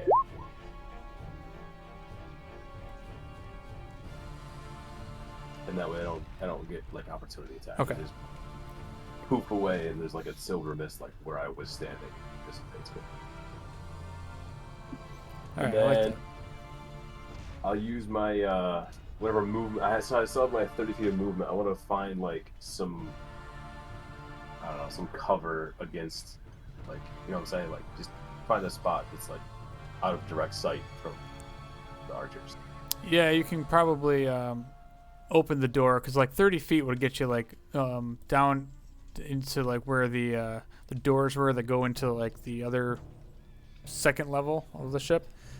So you just open a door and stand behind it. Yeah, so that's what I picture. You just kind of like open the door and taking cover behind the door. I like it. Yeah, perfect. That's the end of my turn. Okay, so then the ship now pulls up completely next to you. And the last archer, he just takes a singular shot over at who was the last guy over there? Oh, so Kolos is like the last guy, or was that Yuri? You were the last one up on the top of the deck, right? Yeah, kind of bouncing in there. This guy takes a longbow shot at you. It's a 16 to hit. It's gonna miss. That's gonna miss. And then the 3 pirates that are on the back, they all start attacking you guys. So the first one, there's 2 of them because one of them died. He got sliced in half. Makes some scimitar attack on you, Yuri. They had a natural 1, so he's gonna make a dexterity save. With an 18, so he goes to swing at you and nearly almost falls over the edge, but he swings his sword back around with a 19 to hit, second time. So that's gonna hit. Will hit. That's gonna hit you for 4 points of slashing damage as he digs a scimitar into you, and the other guy, he takes a swing at Kolos. First attack misses with a scimitar, and his second attack misses with a scimitar. The guy, I think that guy is still alive oh no, he got kicked off the back. He's swimming back up onto the ship. Vasan knocked off the ship that was attacking Vasan. We get away. We drift away from him so we couldn't get to the boat. And at that point, you guys start to notice in the distance, closing in from the opposite direction, is another ship. Oh my god. Don't give up, boys. Fight to the last man. But this particular ship, you see the large banner waving at the top of it of a black and white griffin. Hell yeah. And this is a ship that is the Keeland warship. And as it starts closing in, I can't select this guy. I don't know. You guys can see it on the map, right? Yep. Okay. Oh, I'm clicking on the wrong thing. That's why. Yeah, so he starts closing in. You guys see this massive ship. This is even bigger than the Sea Pirate ship. And as this thing starts closing in, the Sea Prince's ship starts to disengage, and it starts drifting away. And the pirates that are on your ship right now, they start like hightailing it back towards their ship. So the two guys that are still on the ship, Kolos and Yuri and Meglar, you guys can go ahead and make some opportunity attacks. These guys like try to dive off the ship as their grappling ropes start getting snapped as they start quickly turning the ship to the port side. So go ahead and make some opportunity attack, guys.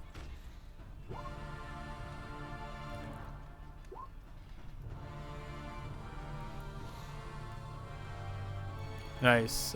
So Try to paddle his ass as he's jumping off the ship. yeah, one of them jumps off and you crack him right in the back, like baseball bat style, Yuri. But like Meglar, and you actually cut right through. You stab one guy right in the back as he like tries to dive off. And the other guy, he manages to. He makes it. He jumps off, and then as the ship starts like disembarking, you see there's like still a good like I don't know 6 or 7 pirates on deck of their ship that have their grappling hooks and their swords, but they start like frantically freaking out and like helping the crew members. Like this whole time this is going on, there's also people manning the sails and the riggings and stuff besides the actual like boarding crew. But you see them all start like working together to get these sails like cranked, and the ship starts like rapidly changing direction as it's trying to get the F out of there.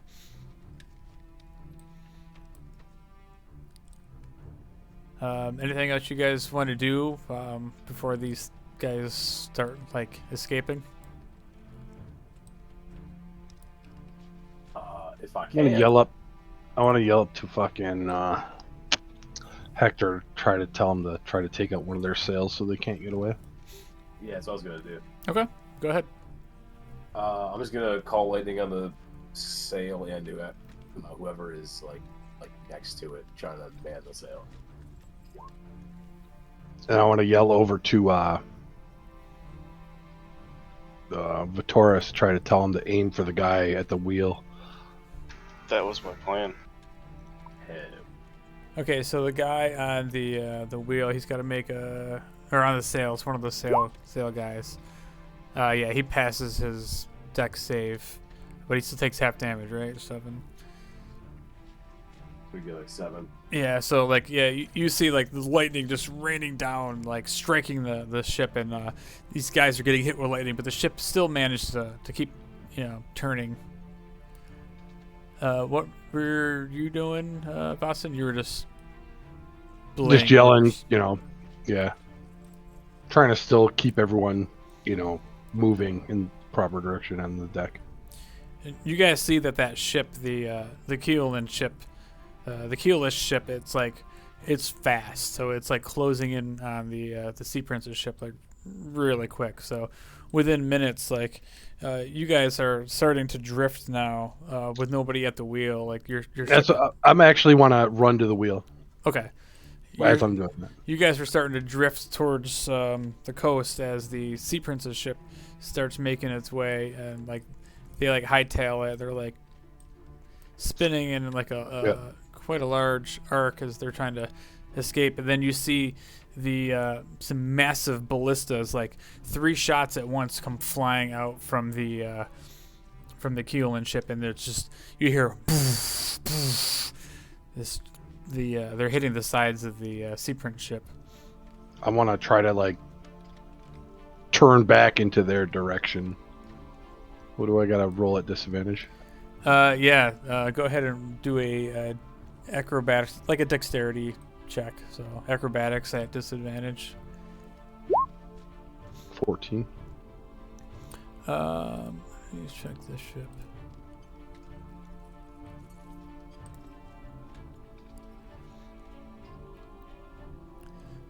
Okay, so the ship it starts like responding to you pretty well, and you actually catch a hold of the wheel and you start straightening it out.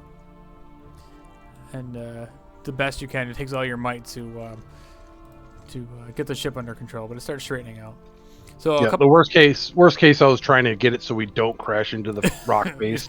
Yeah. But best case, I was trying to get it to turn to help the other ship out to try to pursue the princes. That's like my ideal plan to try to help and pursue them, because they just try to fuck with us, and I can't stand the sea princes. Bastards. So at this point, like the Sea Prince ship, it manages to maneuver itself to where it's like it's going away as the keyless ship. It manages to close in, but it changes its course and starts heading towards your direction. Within a few more minutes, the Sea Prince ship kind of like takes off. You can see it it's definitely like the sails are like tattered and it's limping away as it like gets out of distance from you guys, and the keyless ship closes in on you guys. So basically, the battle is over as they gave up trying to attack you. Hector, you better get down here. I can't stir this shit. I just like walk back over. It's like, dude, we're in the ocean. It's fine. It floats. It still floats. It still floats. We got. We're headed towards the rock face. Yeah, what you said was like half a mile over. Yeah, it's like a half a mile to the shore, but it's still, I mean, even the shoreline, like there's like several large, like sandbars and like jutting rocks that stick out of the Sword Coast. It's a pretty dangerous coastline. As I walk over, like calmly, it looks like you had a handle. Look, you got us pointed in the right direction already. I'll take the wheel back over. Are we taking on water still, or is that patched? Did they patch that up? Yeah, the actual like deckhands and like they're doing their job and they're patching the ship up. The boarding party didn't do enough damage to to really mess anything up on your ship. Yeah, I'm just gonna go around and check, make sure, how, get a count of how many people we lost, of who's injured, and start fucking trying to right the ship back to best pristine as we can. Yeah, so like in the whole battle, you guys only lost one random crew member, so you still have 11 crew members. Oh, thank God, Bobby. We lost crew member number 1.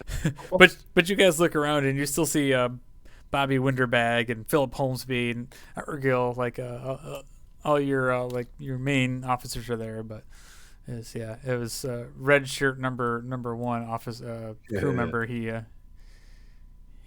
as I'm walking through, I'm telling like all the crew good work and way to hold it together. We gotta get everyone but Bobby and Philip a red shirt. And at this point, like after the battle, and like everybody survives, like the crew was like they all like collectively are like cheering, like like this was like a victory, like your first sea battle actually went fairly well. And as the keyless ship docks up next to you, you see some men in uniforms and a guy with like a big tricorn hat. He kind of like steps up onto the rail and he yells "Ahoy!" And where are you headed? Seaton. We recognize the ship, the Sea Ghost. I'm Captain Jameson, and he yells across. Perhaps you boys need an escort back to the city, huh? That'd be appreciated. You boys came along just on time. Well, there's been an increase in pirate activity around here lately, so we've doubled our patrols. You're in safe waters now, my friends. We'll escort you into the Seaton Harbor. Appreciate it. We'll wait for you to get turned around and follow behind. So after like a little while, everybody gets kind of righted, and you make your way back up to Seaton Harbor. And as you guys enter the harbor, actually, where's the map? Seaton. Sorry, I just sort of remembered. I'm still like glowing, by the way, as I'm talking to the captain. Oh yeah, you're like silvery, invisible.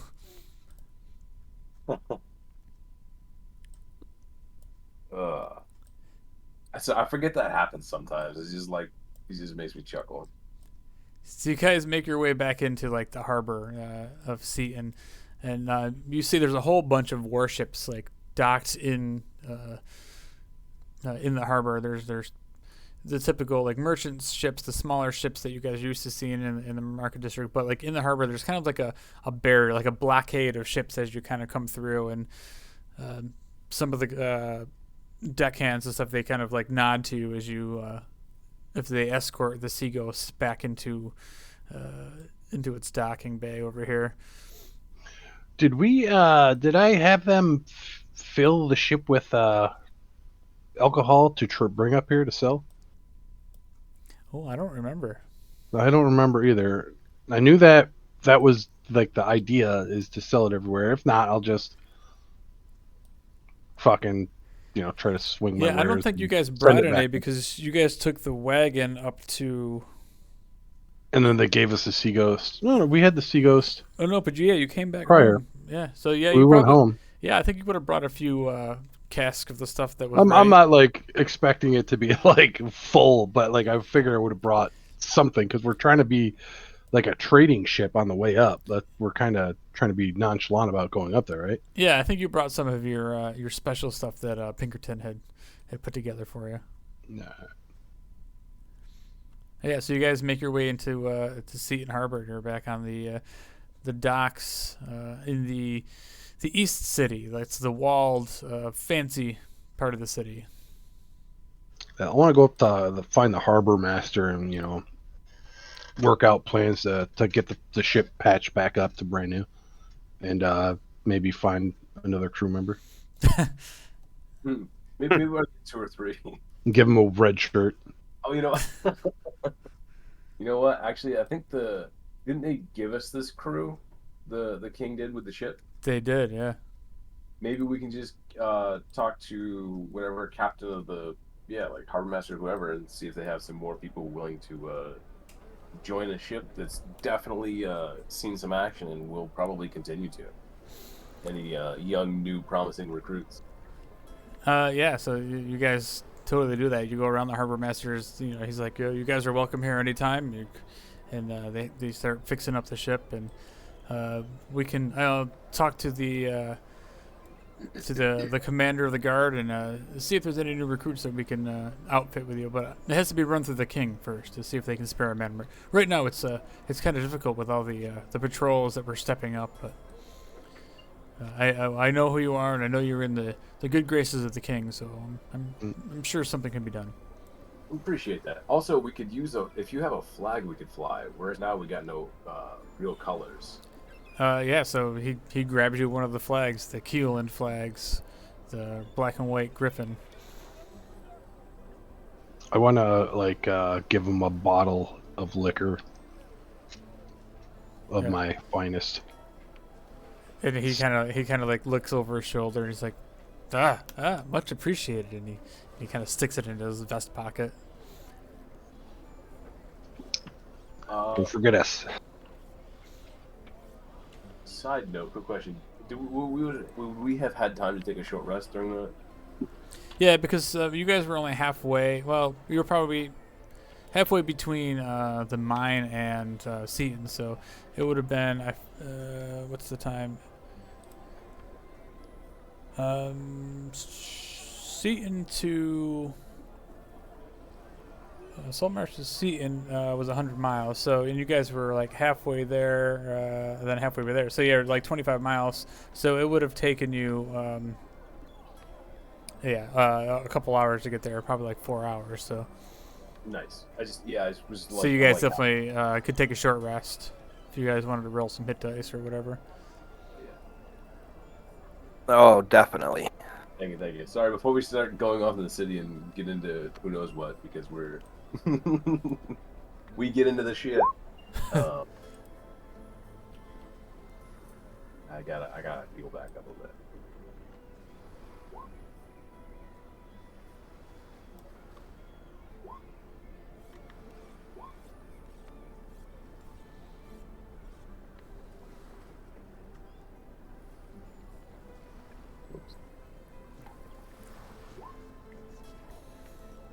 Just text Jason. Snothers would have been real useful just then. Yeah, burning down the ship. The other ship dropping poison bombs on it. Yeah. No, while you guys are also like recovering on your way back up, Argo was kind of breaking it down to you guys. Like, I've run across these boys before. This is one of the smaller Sea Prince ships, but we got lucky. But at least I felt pretty good that we held our own. But you know, maybe we can put some upgrades on the ship. You know, if the guild can afford it. Yeah, we were talking about getting some ballista, and also I would like our resident sniper to have like a heavy fucking crossbow while we're out on the seas, just to, you know, as We a have one of those? we have on what? Sniper? You seen my rolls? His name's Vatoris. Yeah, but you know, we gotta get you some bigger Something with more range? yeah, what am I looking for here? Not, How much for the upgrades? yeah, I would like to get a ballista if we can. So, like, you guys are in the harbor, and you're talking to the harbor master, and he says, the upgrades aren't cheap. It's probably 3,000 for a standard ballista. That's gold, my friend. Yeah, understood. That's not a problem.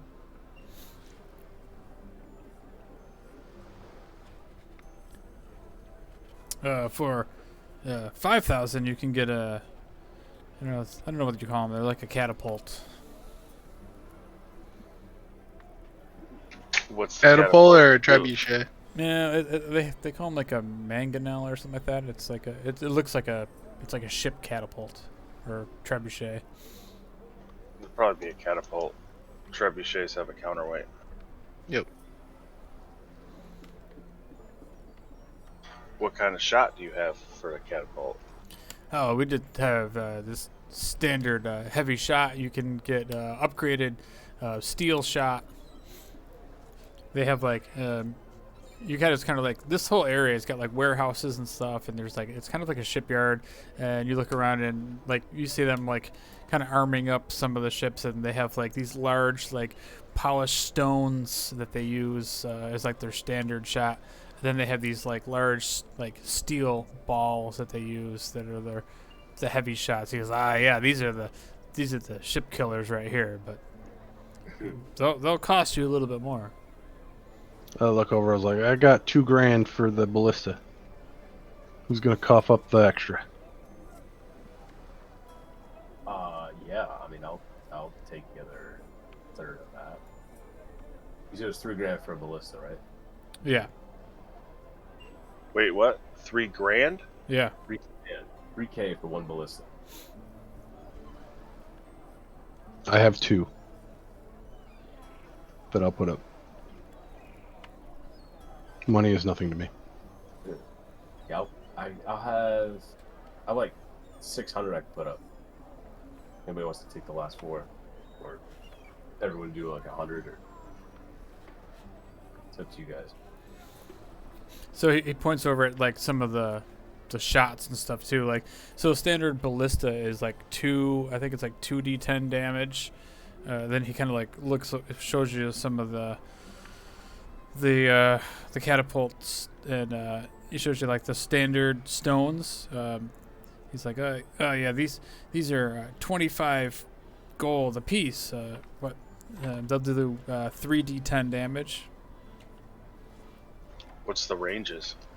So the catapult range is much further. I forget what it is right now. I have to look it up. But the steel balls, like the giant like ball bearings, are 100 gold a piece. But each one does 4d10 damage. That's a lot of gold to launch. Yeah. But on a hit, it could like disable a ship pretty easily. Yeah, I think personally, I think with one ballista for now. On either side. Oh, you want to go one per side? I was gonna put it in the front, Well- so we can move it around.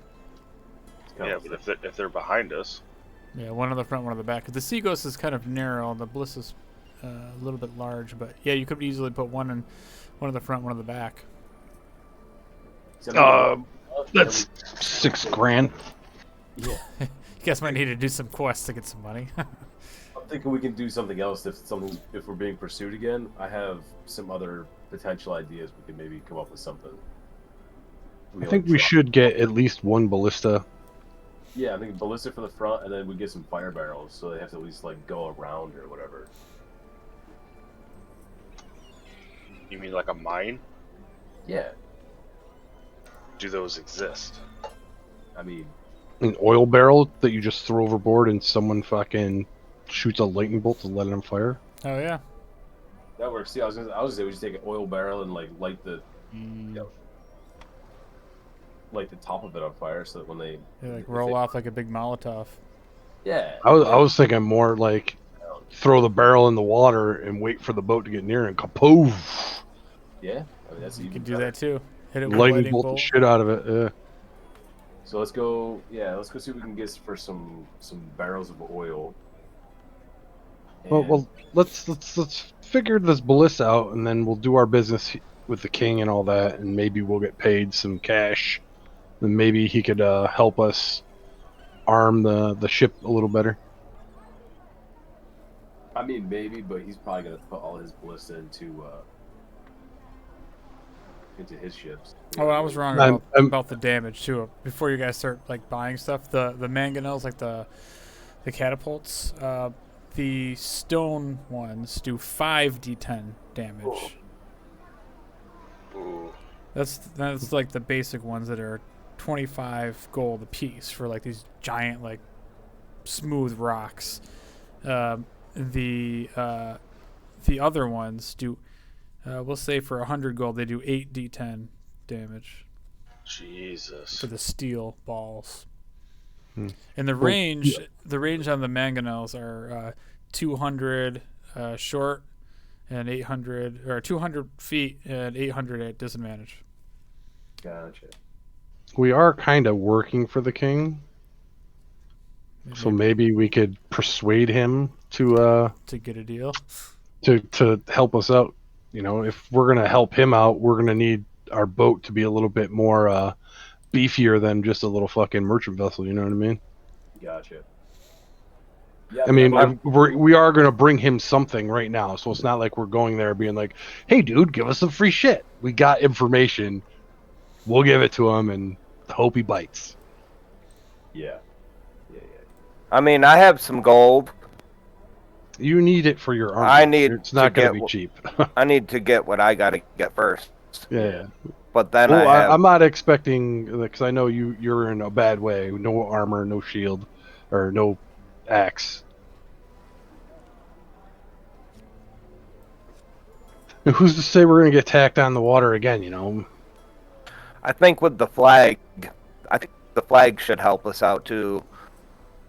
It might, or it might make us a target. It's hard to say. Mm-hmm. We are a small ship. We are, yeah. If we're a small ship sailing King's colors, then it might make us more of a target than anything. But it'll at least be nice to be able to hail our allies. You know what I mean? I wouldn't rely on a flag to keep us out of combat. Mm-hmm. But it can. Well, I was say it couldn't hurt, but it could hurt. It could explicitly hurt. So what exactly do we need to do in the city here? What does everyone need to do? You need armor. You need armor. I need to go And an look axe. for armor. Maybe a forge. Don't forget your axe. Yeah.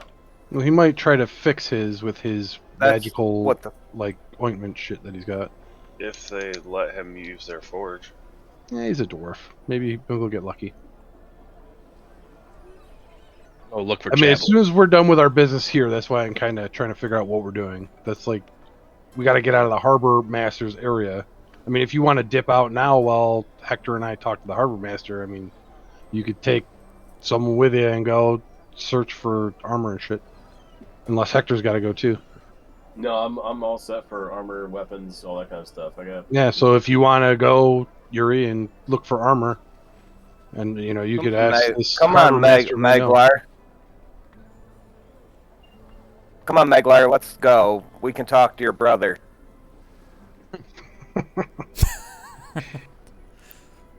Well, let's see what he's got. So before you guys leave, Argyle says, so if you guys need me, I can try to get us into the to the bar, to the pirate bar. Oh yeah, we got liquor to bring to the pirate bar. I'm pretty sure that was the plan. Oh, you know what? Might be right. I think that was the plan. We were going to bring booze up and get into that pirate thing. Yep. Well, I want to go with you guys there, so. I gotta run to the bathroom. Well, you need armor, or you're not going to be useful. Oh, I'm useful right now on land. Yeah, because Yuri has armor. It's just heavy chainmail. Oh, I thought his armor was melting. It was No, just his axes though. His axes like destroyed. Oh, he was just terrified that he was going to fall in the water. Yeah, he's going to sink to the bottom of the ocean. Oh, Yeah. I'm dumb. The whole time I thought his armor was fucked. Never mind.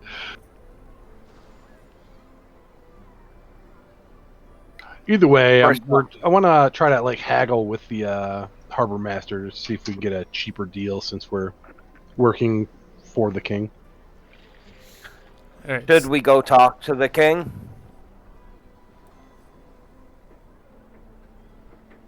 That was the plan. That's I think one of the reasons why we're here, right?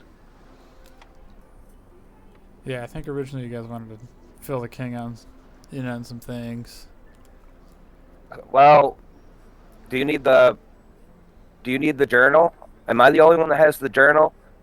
I mean, I shared it with everyone, but Yeah, but you physically have it. Yeah. Wasn't Yeah, we'll wait for you to come back to go to the king. Wasn't it Oleander who wanted that? He told us the king wanted us to look into something. so we came here and the king sent us to mine, basically, right?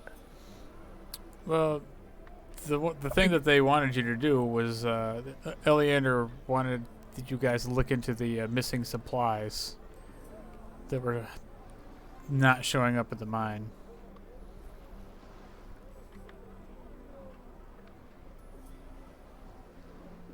And all we found out is that there was the supplies weren't getting there, and the lady there is fucking doing shady dealings. Yeah, the workers are pissed that the stuff's not showing up and nobody knows why, so they don't know why. But yeah, she may or may not be shady. Yeah, so all we got is a notebook and no real information to give the king. Now that I think about it, we can try. I can give it to him and bullshit him. I don't know if we want to bullshit a king. Whoa, hold on. He just showed up to. Yeah, that's fine. Nothing's going on. Sorry, I had to go to the bathroom so bad. What did I miss? Gonna try to bullshit the king. I mean, I'm in favor of not, but Yeah, no, I'm kidding. We're not. Now, for Kolos, as you guys kind of leave the harbor masters, this is the first time you've probably stepped into a human settlement, something this grand scale. This is probably larger than your kingdom, and these walls are 60 foot high that are around this city. And as you guys kind of leave the harbor area into this grand park, this area is filled with aristocratic people, these beautiful homes, it's very, very high garden, very, very classy, and there's a heavy military presence everywhere. It's definitely something that you have probably never seen before. Definitely not. Very uncomfortable right now. Especially that most of the people that you see are human. Yep. Are they giving him side eye, or do they just kind of don't care? No, they kind of don't care. Like the people in this area, they're from what you guys have kind of learned is they're well off, but they're not like super bougie where they don't care about others. But they're educated folk, I guess, that live behind the walls. Okay. And They may not see a lot of outsiders, but it's still like there's not a whole lot of like xenophobia here. Yeah, I wasn't sure if like how many different races there were. How used to seeing other people. They that's all. Yeah, I mean here and there you do see like some sea elves walk by and stuff, and Okay. but like Tritons and like other like merfolk sort of people, you don't really see them around. Gotcha. Okay.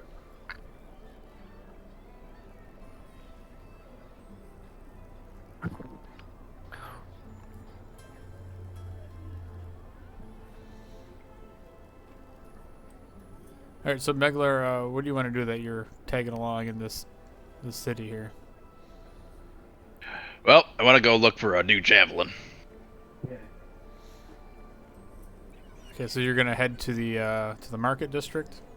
Yeah. Okay.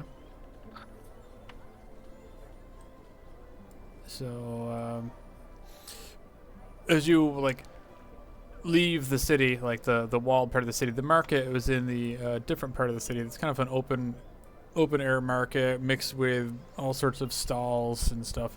And again, as you kind of like walk out into like the dock area, you see a whole bunch of poles set up, and this time there's even more so than last time of these pirates that are being hung by their neck, and they're swinging in the breeze. Again, or their sea prints, their red sashes dangling off their hips. That there's a very clear message here that piracy is not welcome in this city. And you enter the market is like exceptionally busy today. Like you see all sorts of people coming in and out of Dungeon Donuts, and Seabucks is busy. You see the shops that you guys visited before. Scrolls and Noble is busy. Yeah, the town is bustling. Like business is good in town. All this talk of like increased piracy isn't really scaring anybody off. Yuri, you kind of make your way down to the Fighter's Pro Shop, the store that sells weapons and armor and things that you'd be interested in. At the front door, there's a large, two large statues on either side of the door. They're stone statues, and they both are like fully armored figures, both holding these massive swords straight up in the air.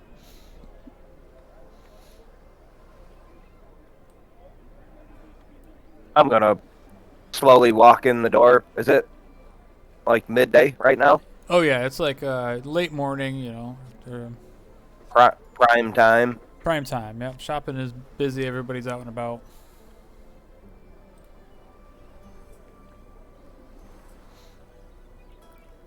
So you're going. Did Meglar, did he abandon me, or are we together?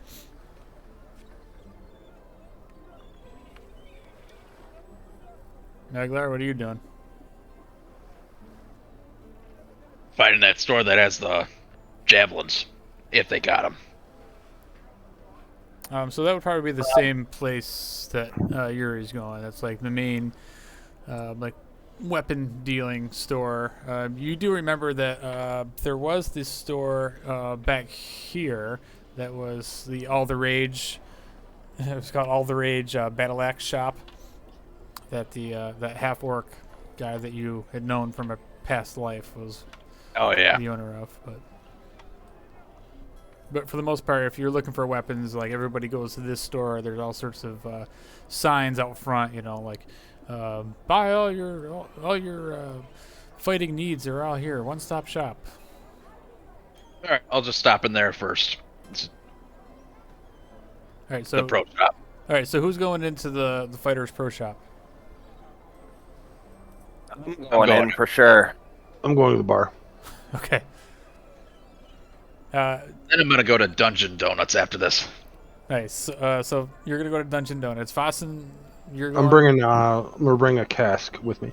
Are you going to the Rare Lady Inn, that fancy establishment that you had that really excellent meal at last time? Yeah. I'm gonna bring a cask to each, a small cask to each of the bars. So I'm gonna make like an outing, like be out and about for a good bit. Okay. Kolos, what are you gonna do in this little bit of downtime here? I don't know. Just follow people around. Follow who? I don't know. I guess I'll go with Yuri and Megler. Go to the market. Okay. So Hector, Vitoris, what were you guys doing? You said something about a scroll shop? I don't remember. Scrolls and Noble. Yeah, Scrolls and Nobles, where you bought all your recipes last time. Yeah, I want to go see if they have any recipes, and also if they. I don't remember what they have for scrolls, and also to be able to like cast from a scroll. Does it need to be on our spell list or just? I don't remember how the scroll. I don't really think I don't like the rule that has to be on your spell list. I think if it's not on your spell list, you just have to make an Arcana check. Okay. To cast from it, but I don't think it's like forbidden to cast from it. Okay. I'll go with Hector.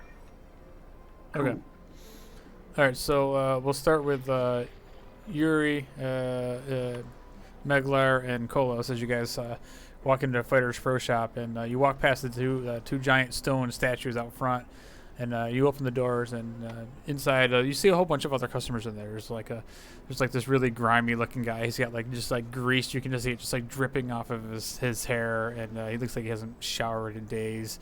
And there's a couple other like well-to-do people in there that are very nice clothing and nice tunics, and they're kind of like holding out a sword, and they're like checking the balance of it. And but as you walk in, there's a very like robust guy. This guy, he's kind of large. He's got like a darkish skin and kind of like curly black hair. And you walk in. He's human. And you walk in, and he goes, welcome to the Fighter's Pro Shop.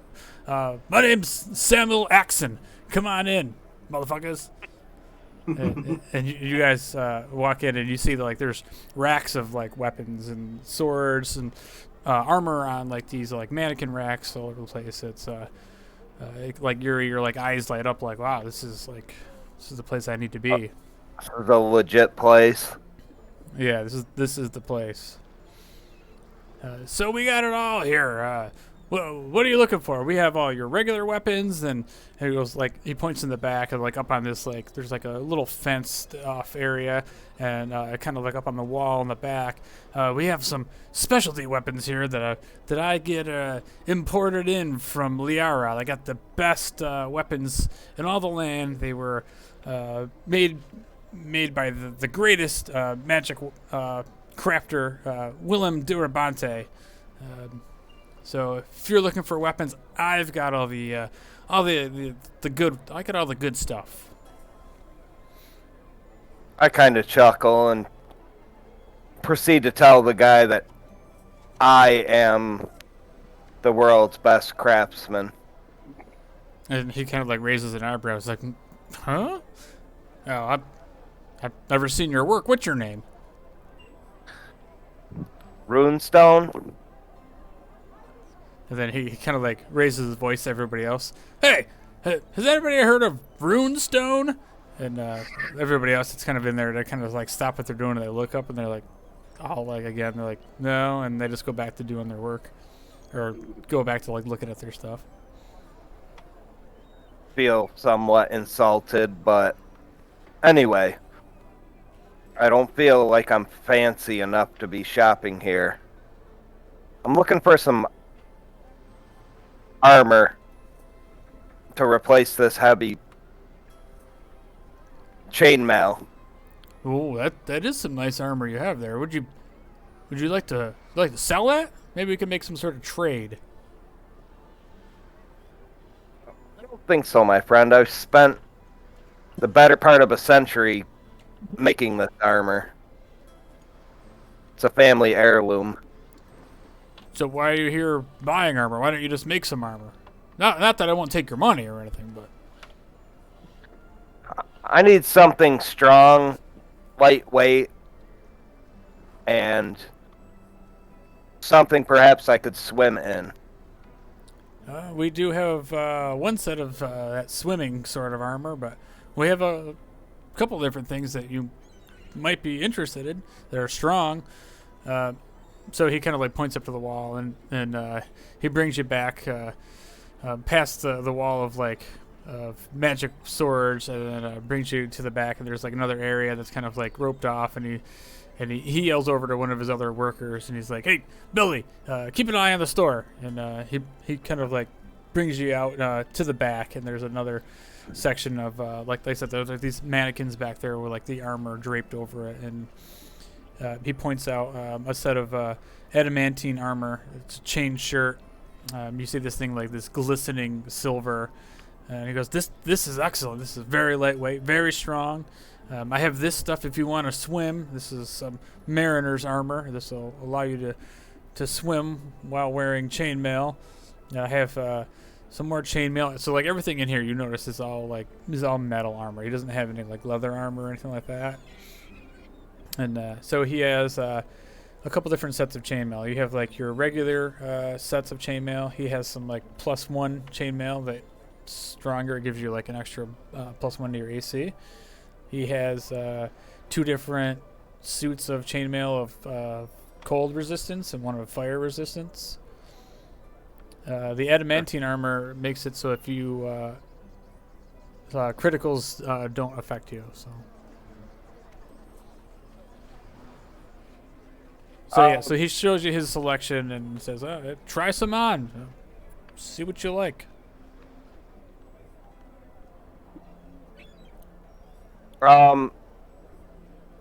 So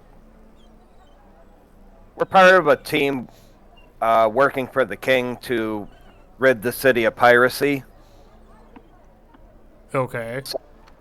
So I'm more interested in the swimming armor.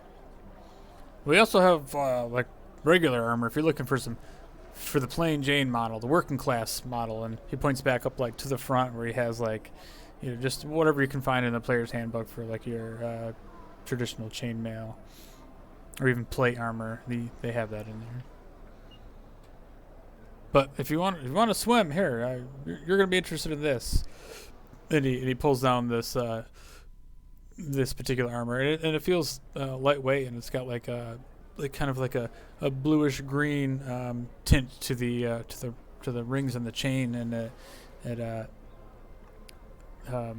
he kind of hands it down to you, and you're surprised at how light it is, and he says, "This is the type of armor that'll let you swim, and if you get knocked unconscious, it'll automatically bring you back to the surface so you don't drown." Look over at Kolos, ask him what he thinks about this armor. Well, if it's good enough for me, it should be good enough for you. It's exact armor that I'm wearing. Yeah, it looks similar to yours, but it doesn't have like the custom like motif of like the sea. Because yours, I would assume, also crafted from under the sea, is made with like special coral and like things that you'd find in the sea. Yeah. Yep.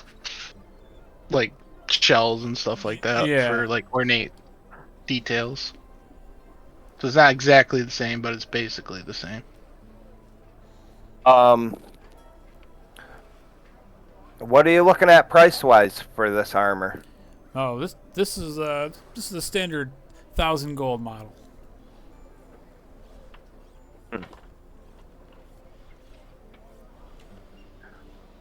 also looking for a weapon. Great axe, perhaps. Hammer. A great axe, you say? Well, I have javelin. Great axes. I have some really nice battle axes. You want a great axe? I have one special great axe here.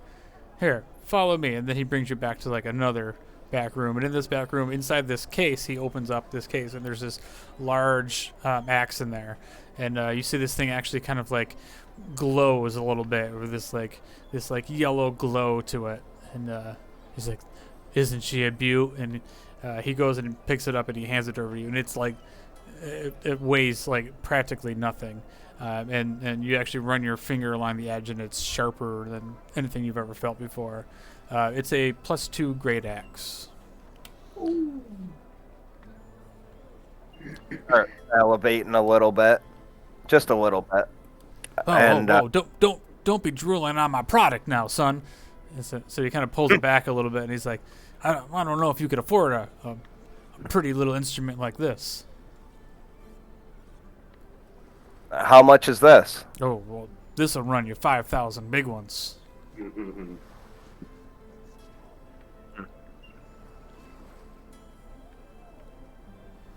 But this will cut right through any man. But if you want, I have some other nice, some Willem Durabante special that are +1 battle axes that are similar to that one that you've got right there, but not in such crappy shape, though. Well, let me ask you this. Is there anything you can do to repair this axe of mine? Oh, I don't fix weapons here. I'm not a blacksmith.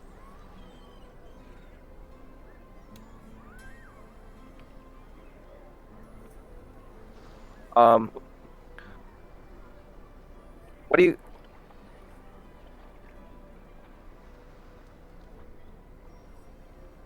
do you...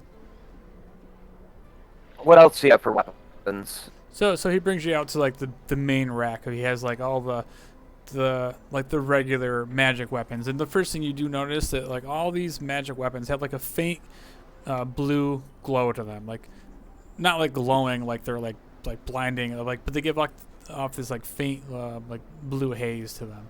He said, these are my pride and joys. These are I get shipped in especially from Liera. They come all the way from across the sea. You can't find them anyplace else in the mainland. But if you want to go down lower, we have our regular stuff out front. Like I said, the working man's axes and swords. And he points up to the front where there's like, you know, they're kind of just like on like some regular racks. There's still like nice looking stuff, but you know, he like, you can tell he like definitely keeps a good eye on this stuff that's hanging up on the wall. Now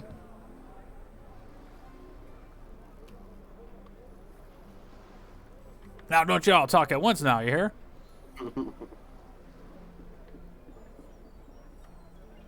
Go ahead, Yuri.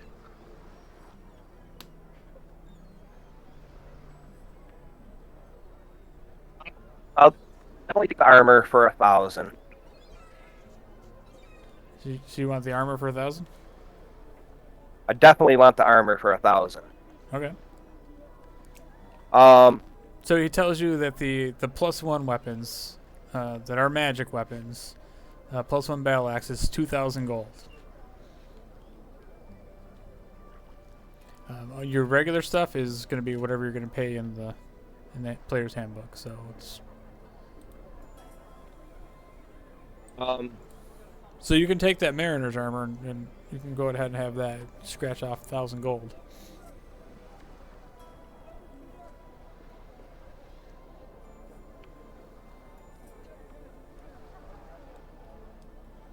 And what weapons do you have for 2,000?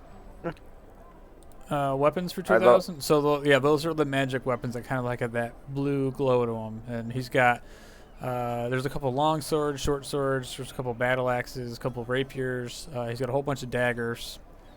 Those are like the main magic weapons that he sells. And then a bunch of stings. Then you got that real fancy axe that's in the back room. Then other regular weapons up in the front. So I'll take one of the +1 battle axes. Oh, nice choice. So he hands one down to you, and it's got a nice feel to it. It's real balanced, and you kind of look down the edge, and you see on the edge of the axe, like in the center, actually, where the post comes up through it. And you see the maker's mark. It says WMD on it.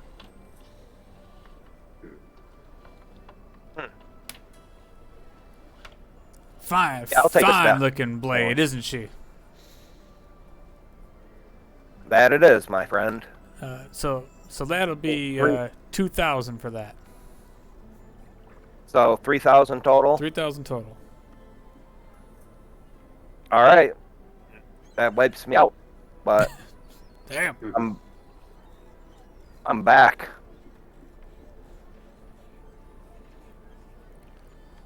All right, and my friend here is looking for a javelin. Do you have javelins? Oh yeah, we got all sorts of javelins here. And he points up to the front. Well, pleasure doing business with you, my friend. Oh, thank you very much. Do you want me to gift wrap this for you? No, I'll carry it. That's fine. Ah, okay. No, I come back appreciate it, anytime. though. Bring that coin purse with you again. If I ever want to get rid of this heavy armor, I'll be back. All right. So, did you want Meglar? Were you in there with him, or were you looking? Okay. I'm just gonna step aside. I'm not gonna leave. I'm just gonna step aside and let Meglar do his business. Okay. So you got some javelins for me? Yeah, we got javelins. How many do you need? I'll take 2. 2 javelins. All right. Help yourself. They're 5 silver apiece. How many coppers are in a silver piece? Is there 10 or 100? It's 10. Yeah. 10 copper and a silver. Then there's 10 silver and a gold. Yeah, and then Electro's kind of. Just give him 20 copper pieces then. Okay. Oh, here's your javelins. Don't poke your eye out on these there, son. Thank you, sir. Pleasure doing business with you. And Meglar just kind of walks out. Okay, my kind of guy. Strictly business. Do you have any magic longswords in the back there? I do. So he points up at the same section where the longswords were. He's got the +1 longswords for 2,000.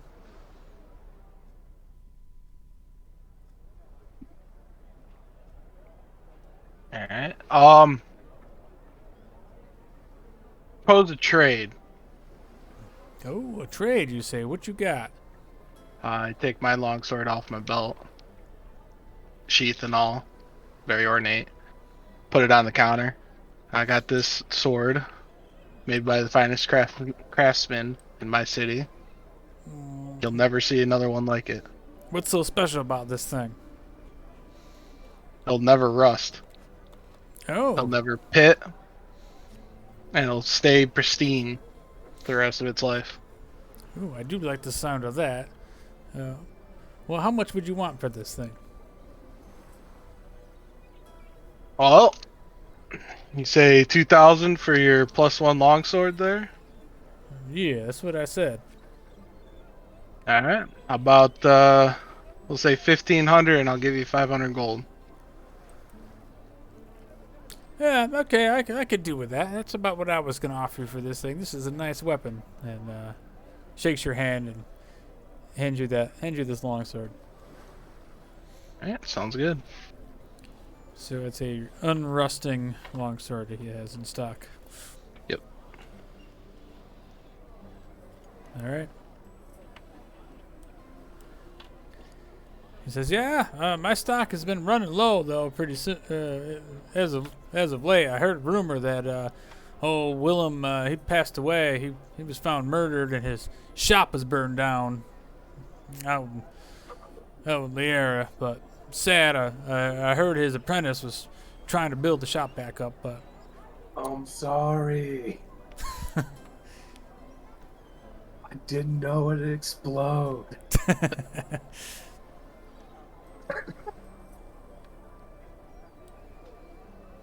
So hopefully I get some more goods in soon. But this sword would be nice to add to the wall here.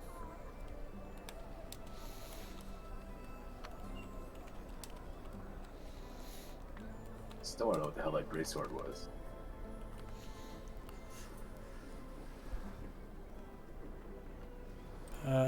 All right, so is that it for you guys in the pro shop? I can add those to your your character sheet, by the way. I think I edited it Okay. already. Yeah. I think. If you want to just check my work, that'd be cool. Yeah, I'll check it. All right, And so then I'm done in there. okay, that's okay. So I guess we'll go over to Vossen in the bar and see what he's up to. Head over that way. Walk into the fancy place that one first. Yeah, the Rare Lady Inn. So it's this like large 2-story brick building. It's very fine establishment. So on the first floor is like the tavern and dining area. A lot of tables set up. They have like a waiter service. And the second floor has an inn, and it's got like 30 rooms in it. It's a rather large place. It's very respectful. There's a nice fancy ornate sign out front. And when you walked in, this is actually one of the first places you've ever been to. Well, you've been here before, but when you walk in, they come up to you and they seat you and they bring you the menu that has all their high-end dishes. So they walk in and you don't recognize it's like a young like elven woman that's working waiting on you, and she shows you to your table and says, I'll be right with you. Go ahead, take a look at the menu. Thank you. Thank you. Is the proprietor here? Oh, yeah. He's in the back, but was there a problem with the service? No. I'm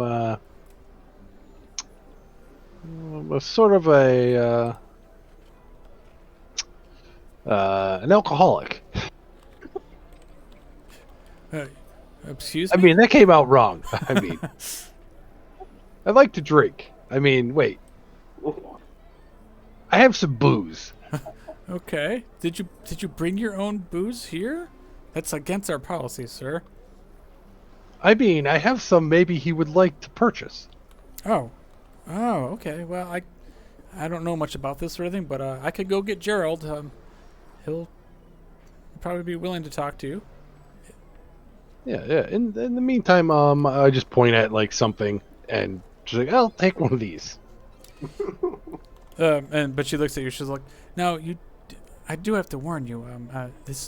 Anything that you're selling must be of high end to be sold in this establishment. No offense, but you don't look exactly very high end yourself."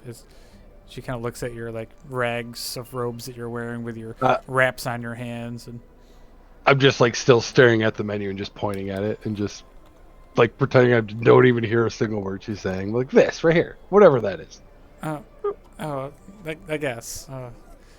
You're pointing at the dragon turtle soup. Yeah. Okay. Yes. That's 4 gold. Hopefully you can pay that, right? Yeah. Here you go. Here's 4 gold. Oh. Sorry, sir. Sorry.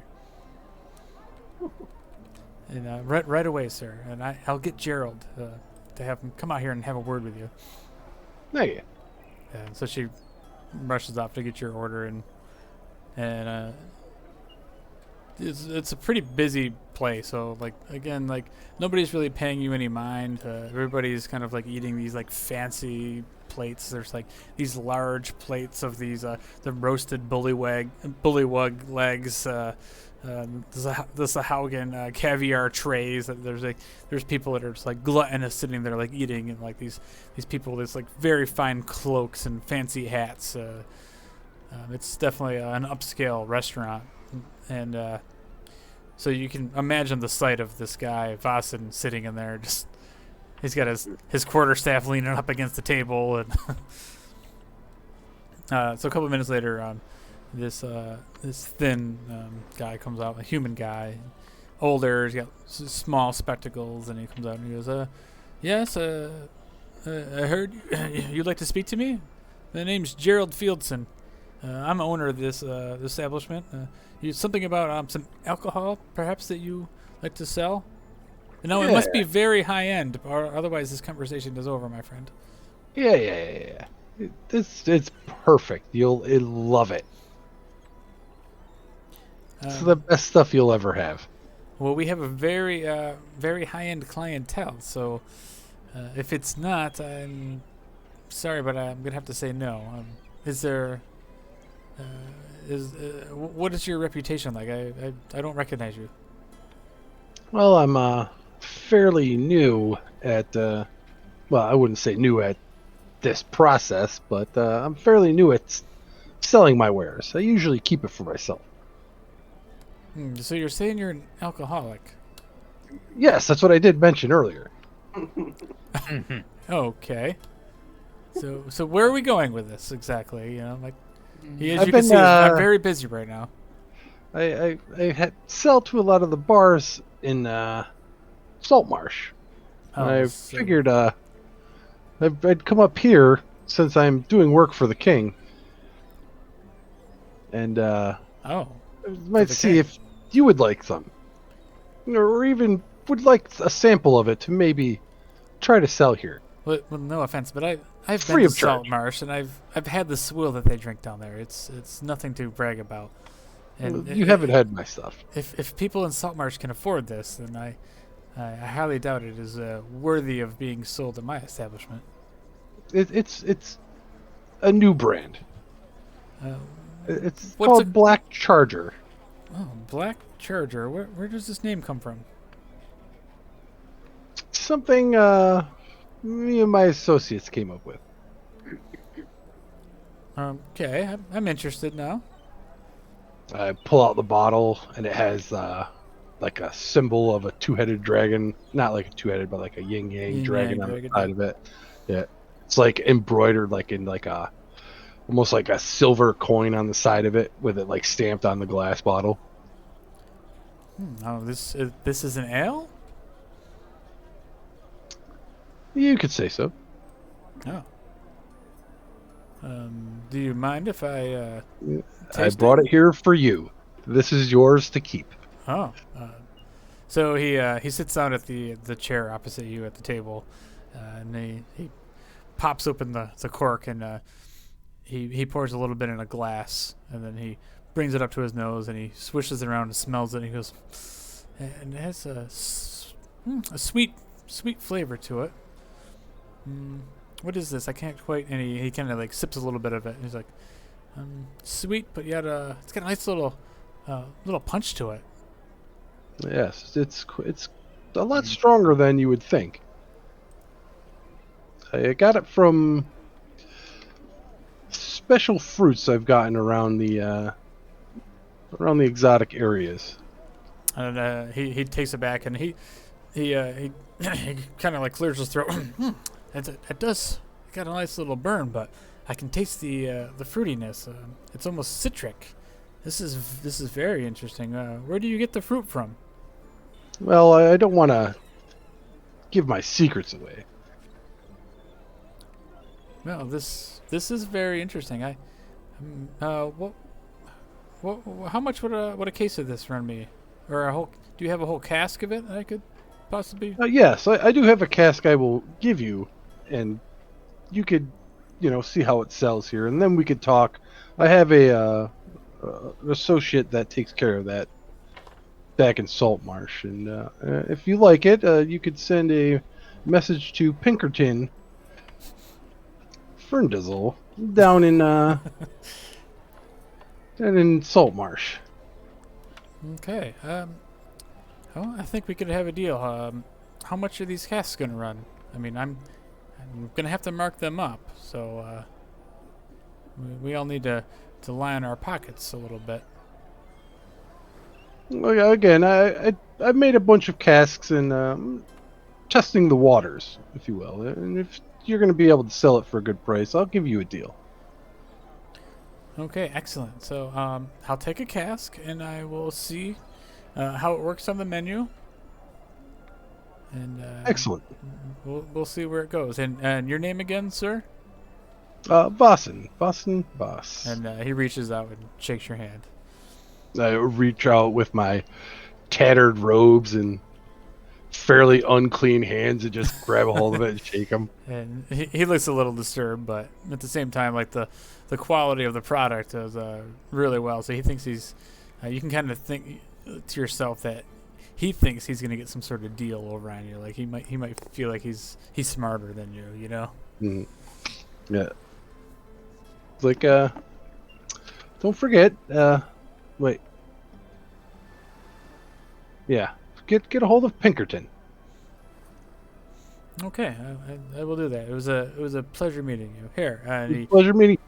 he calls over to the waitress and he says, "Bring this man some free dessert." And she's like, "Oh, okay, boss." He bows and he kind of walks off. And a couple minutes later, she comes back with like this big like fruit tray that has like some sort of like cookies on it with like this fruit, and it doesn't taste anything like the Harana, like the sweet fruit. It's kind of like a bland fruit. All right. Yeah. Anything else you want to do? I'm gonna just eat this stuff, and I'm gonna tip the lady a gold for serving me. And then I want to go to another bar. Depending on the way the bar looks, is what kind of booze I give it. Okay. So if it's like, I mean, I don't want to have to RP every bar in the city, but pretty much if it's like a higher class, I'm going to sell the Black Charger. And if it's like one of those places that, you know, seedy, they're going to get the gasoline, the good shit. All right, so the shit that I drink all day. We'll say you spend the next like hour or so just like kind of like walking around the town or like the central market area, and you do find there is like another bar, like the regular, like the sailors bar that kind of come into port and blow off some steam. You know, it's a little bit more low key. It's not the Crimson Sky that you heard Argo talk about, like the pirate bar, but it's just like the regular everyday fisherman's bar. And I just want them to, like, every time I leave, I just tell them to, you know, share, you know, spread the word of this alcoholic beverage that, you know, they got from Salt Marsh, and, you know, if they want any, to just get a hold of my people, and, you know, hopefully word of mouth will spread the news of the Drunken Monk Brewery. Nice, sounds good. And then after that, I just, you know, drink some booze and, you know, walk around and it just, you know, like enjoy the street life, like, you know, like a vagabond that I am. Okay. Eventually, I'm gonna just like wander myself into the path of the other people that were shopping. Okay, so that only leaves us with Hector, who's going into Scrolls of Noble. So you go in there, and you've been in here before. And the half-elf woman that runs the place, she remembers you. Luthien Tallman. Is this thin lady? You come in, and she's like, "Oh, back again, huh? Yeah, here to buy some more recipes?" Yeah, as soon as you have the recipes and scrolls. If you have a spell scroll selection. Yeah. So let me just copy them and I'll just paste them because I don't want to read it all. So I remember you guys last time, some of you guys had gone in here and bought some books before. Yeah. Oh yeah, because Taurus with me, right? Yeah. Okay. Also, I kind of forget that he can cast spells as well.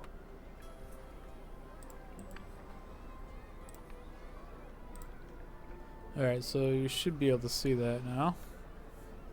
You guys can all see that, actually. That's what's for sale at Scrolls and Nobles. and the prices of the spell scrolls.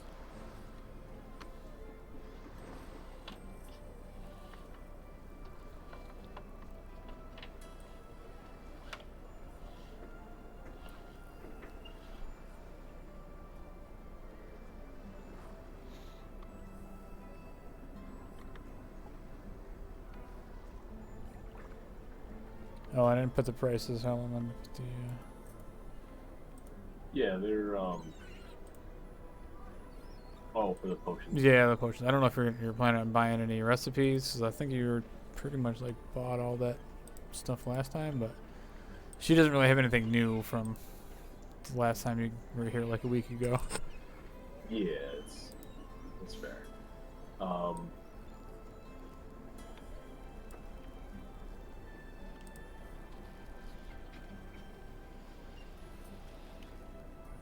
Yeah, I don't remember. Yeah, I'm gonna take a few minutes to look at these. So if you want to go on to the Yeah, next sure. So what else did you guys want to do? So I know Meglar, you mentioned going to Dungeon Donuts.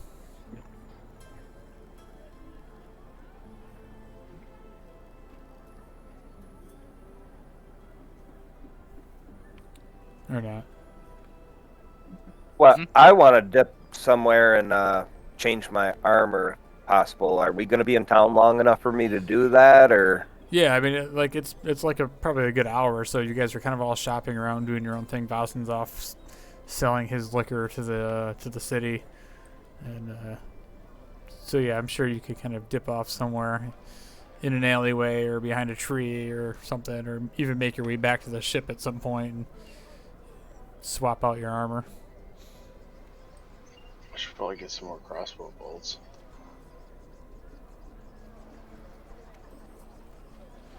Okay. But Meglar, you're going to Dungeon Donuts. So Yep. So you walk into there, and it's just like a small shop, and you can smell the smell of those fresh pastries cooking. And there's just a simple little counter and a couple little simple tables in the place. It's in this building down here. And It's here. Yep. So you walk in, and there's this little guy who you can just barely see his head over the counter. A little gnomish guy, and he welcomes you to come in and have a seat and asks if you're hungry. Legar's looking around like, who's that talking? He walks from around the bar. He goes, "Oh, hi. Let me introduce myself. My name is Timber Pickley. I'm the owner of Dungeon Donuts. So make yourself comfortable." Legar looks down. He goes, "Oh, there you are." Well, thanks. Shortest. Huh? So I got you want a cup of coffee or maybe a cup of tea? Yeah, give me some coffee. He's like, you could say please. He kind of like mumbles under his breath as he walks back to the counter and pours you a cup of coffee. Goes, he yells over, "Hey, Mister, you want a donut? We make the best donuts around. You can't find those at that shitty place over there, Seabucks." Seabucks, huh? Oh yeah, the elves run that place. I think they use magic to lure their customers in. But trust me, my coffee is much better and more affordable, and it's not all full of fake magic. All right, I'll try it. Why not? Oh, perfect. So he pours you a cup and brings it over. So it's five copper for the coffee, and 5 copper for the donut. And you take a sip of the coffee, and it's good. It tastes like a refreshing hot coffee. Okay, I just saw him get. All right, this is good coffee. Here's your copper. Yeah, see, I told you. Stay away from those elves. They're no good. They're no goddamn good. I tell you. You stay away from them. You come Then here for all your donut needs and coffee needs. So he looks right at the guy. He goes, "What do you mean they're no good? Like, what do you mean?" Well, I think they're swindlers or cheats. They use magic to lure people in and sell their overpriced coffee. It's ridiculous. Magic. Between you and me, I'd kind of like to see them out of business.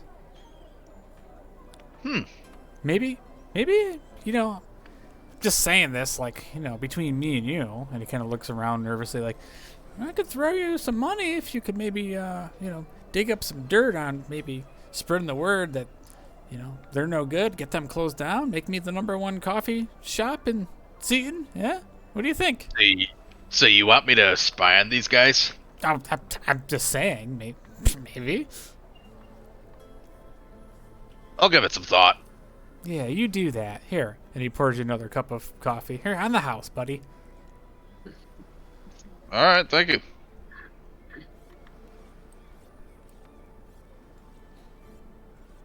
So Meglar just pretty much finishes up his coffee and he goes, "Well, I'm out of here." Well, have a wonderful day, friend. So Meglar, you walk out the front door.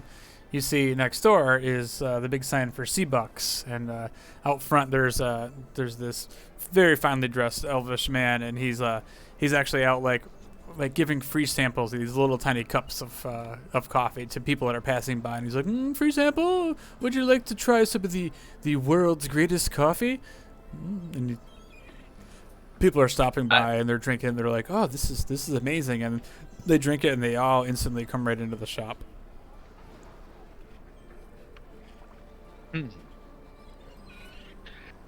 I just had some awesome coffee over at the place next door here, Dungeon Donuts. Yeah, you drink that? You do know they use newt livers as a special ingredient in their coffee. And you know that is a drug, and it is highly addictive. Drugs are bad. What kind of message is that? You're saying there's heroin in that coffee? That's exactly what I'm saying. Those gnomes, they are a lower class of people, and they're putting a stain on the reputation of East City. Between me and you, maybe I could throw you a little bit of coin to, uncover the secret ingredients that they use in their coffee, and I bet you'll find that they're using drugs in their coffee, and we can shut them down. I don't think I want to get involved in this. So Meglar just walks away. Free coffee? Hey. And he kind of comes back and he grabs a hold of your arm. You want to try a cup? No, I don't want to try a cup. I'm full.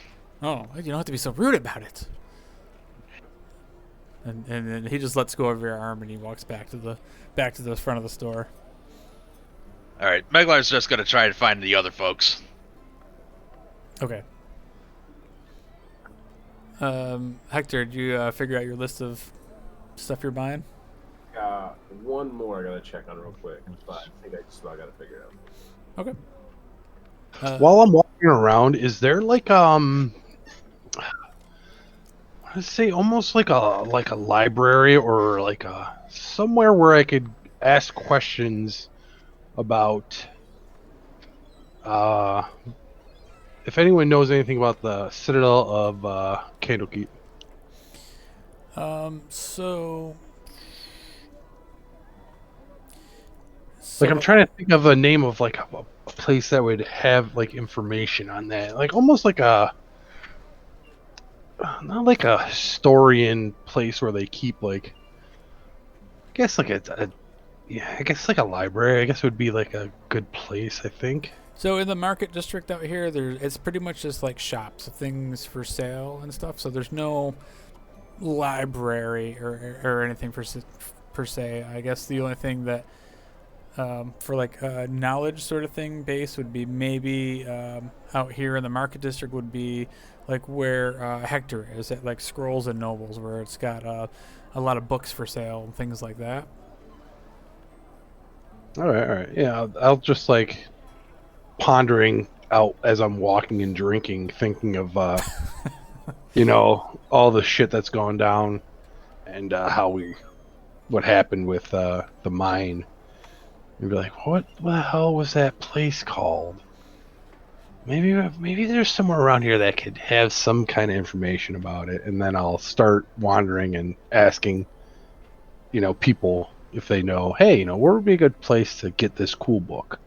And then okay, like random people on the street. Or? Yeah, they're like, hey, I'm looking for this a bookshop, maybe. Okay. say as you walk up to like one particular person that like Vossen would think would have a lot of answers, like this guy has like a top hat on, he's got like a black cloak, and he's walking very fancy with a cane, and you kind of like stumble up to him and you start talking to him, and he takes a step back, and he kind of like smells like the air a little bit, like but he tells you like, Candlekeep, yes, scholarly folks, they travel to the Citadel. It is the realm's largest depository of books and knowledge scrolls. I do say, if you'd like to go there, it is it's to the south. I have never been there. I do know it's on the Sword Coast. It's to the south. That's all I know. But do you know anyone that would know more than you about this matter? Possibly the bookstore. You could find a map or something, if you can read. No offense. And I take a swig out of my drink. Yeah. And he tips his top It hat. was- He's like, it was good to the day, south." sir. Yeah, so he told you it's to the south, because he's never been there, but he knows it's the south. It's on the Mhm, coast. okay.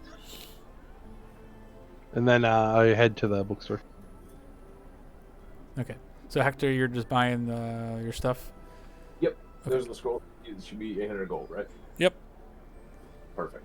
And then at some point, I need to find 300 gold diamond so I can revive one of them. Okay. So Vassen's starting to stumble around the streets, getting a little more tipsy. I've been to a lot of bars selling my wares. So in the meantime, when you're walking around, you did find one bar that kind of welcomed you, like open arms. They're a little lower end bar. It's called the Filthy Trout Bar Tavern. Excellent. And the Filthy Trout, they also decided to take you up on some of their alcohol. And you actually, while you were there, you kind of shared it with some of the locals that were sitting at the bar, and they were all like, "It's kind of fruity, but it tastes it's really nice."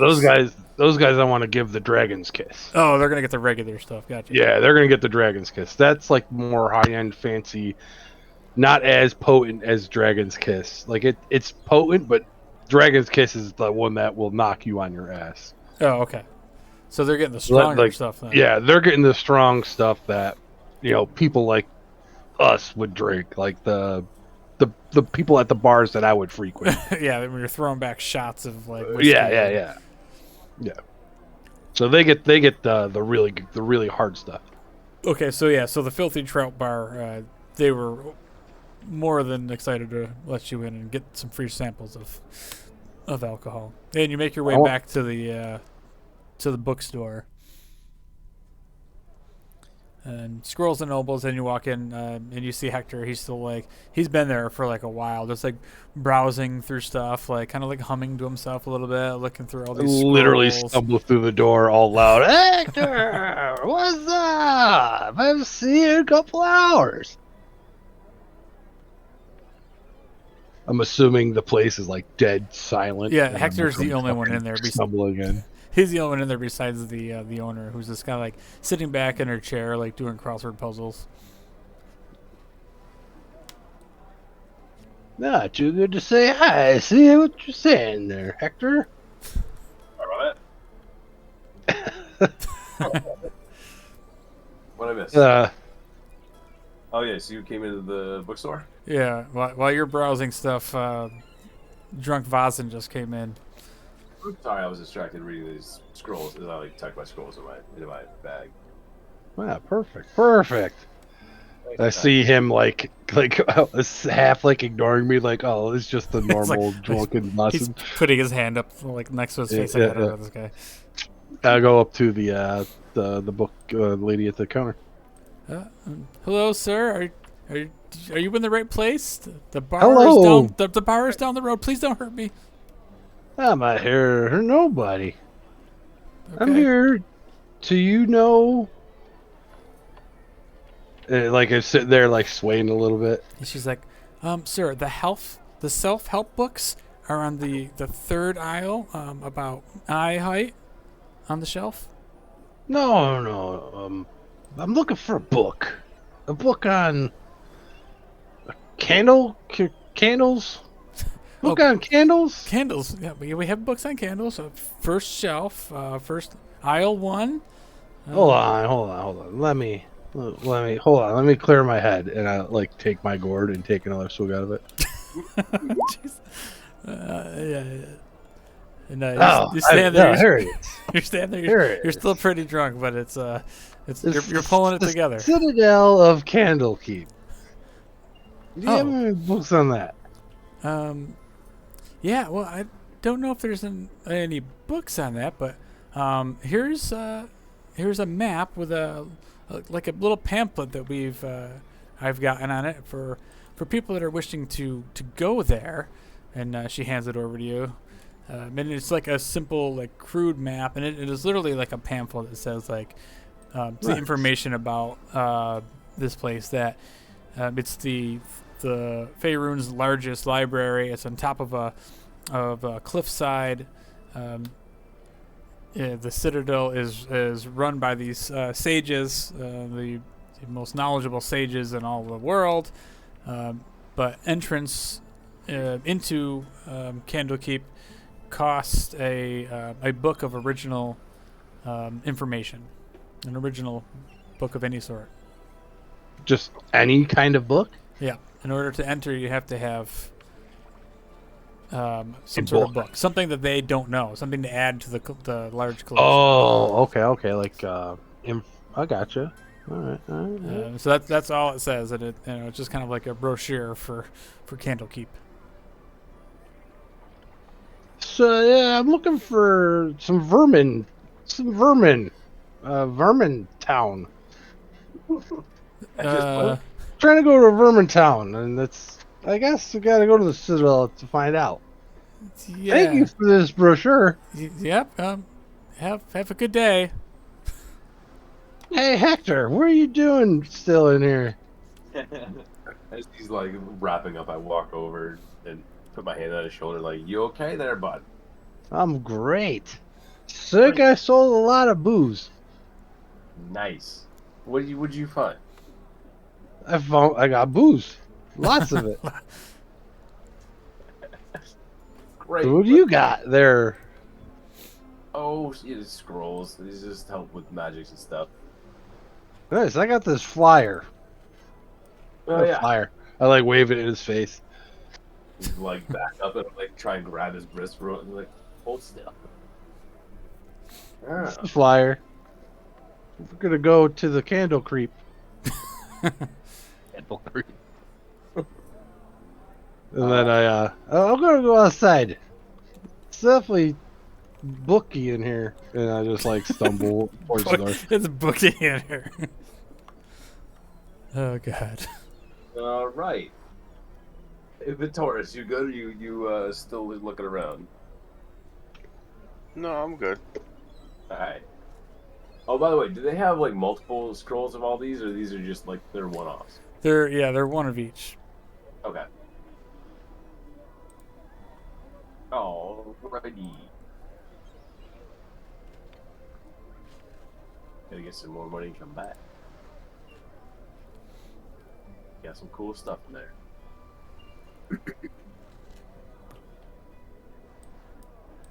All right. All right. All right. So where are you guys off to now? I need a diamond. So I don't know if there's like someplace that sells like cut gems or uncut gems or. Yeah. There's a jewelry store that may or may not have the gems you're looking for. Nice. I'll try that place out and see what they have.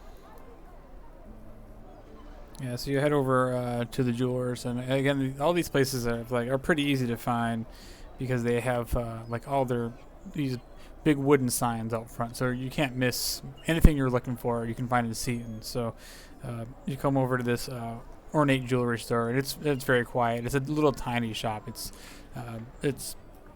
probably the smallest shop that's out in the market district, and you walk in, and there's a woman sitting there, a human woman. She's an older lady, and she welcomes you, and in front of you see like these large glass cases of rings and all sorts of things like that, pendants and things.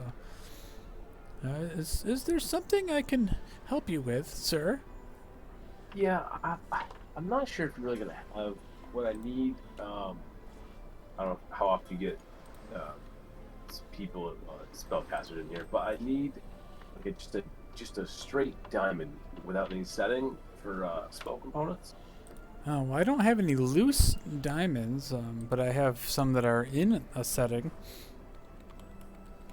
Suppose that will work. I don't know anything about spells, but It just seems an awful waste to buy a piece of jewelry to pluck a diamond out of. You, well, and it's only a cut of a diamond. It's not the entire diamond.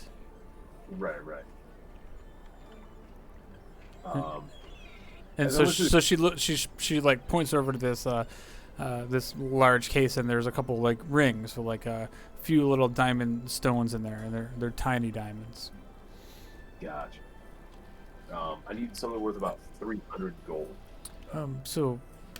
So you're not looking to get married then? She must be a pretty plain lady. You don't want one of these fancier looking rings here?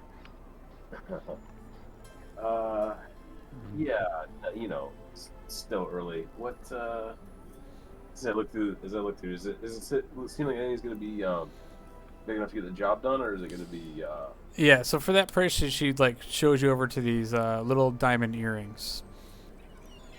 Oh, perfect. And, yeah, they're worth about 300 gold.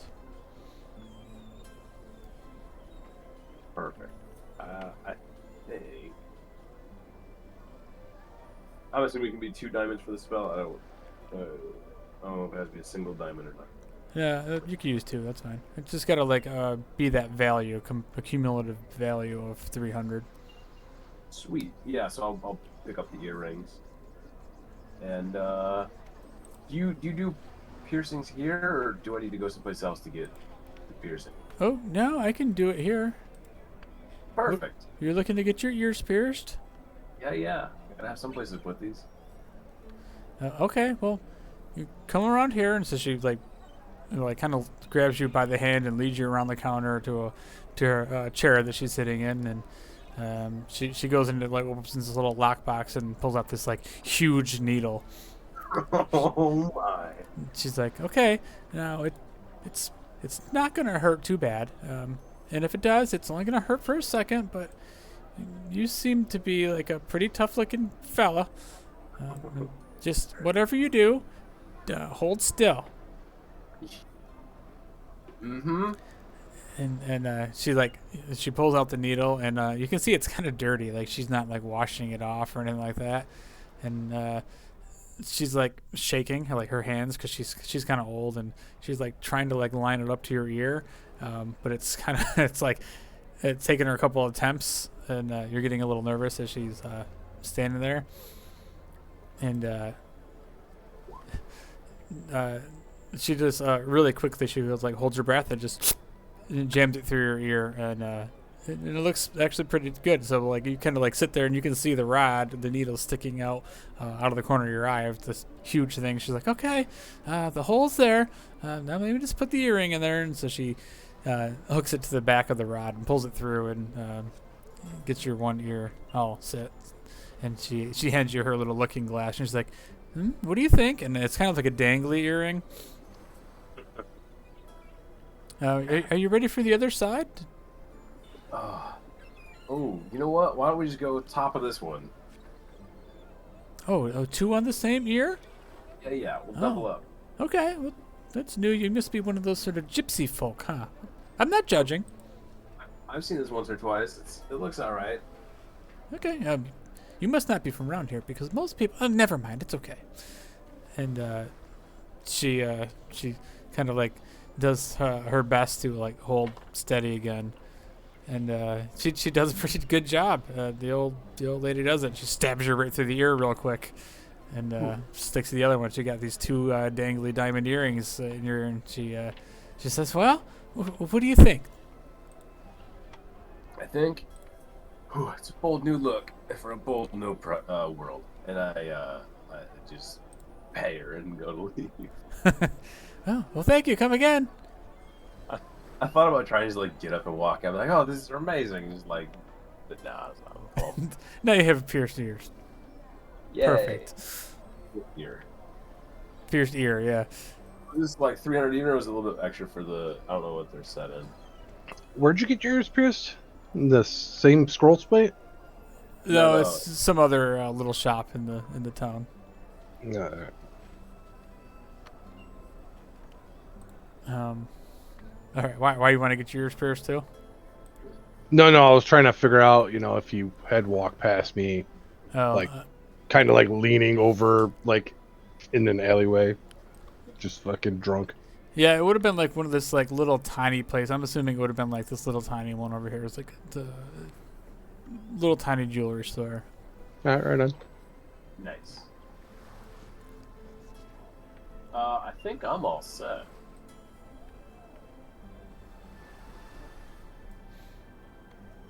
For the time being.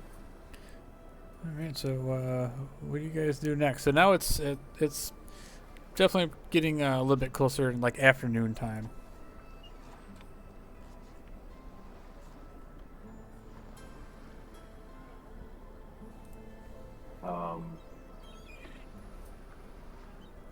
I think we're supposed to go. Oh my! Somebody did some walking.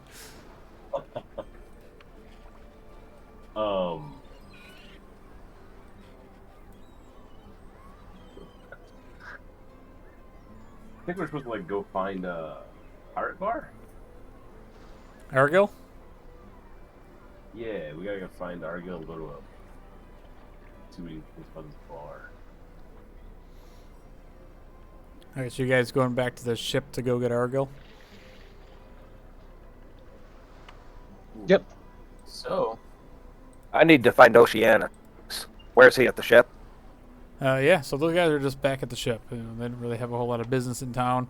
So you get back to the ship and Argyle's there, and he says, what can I do for you, boss?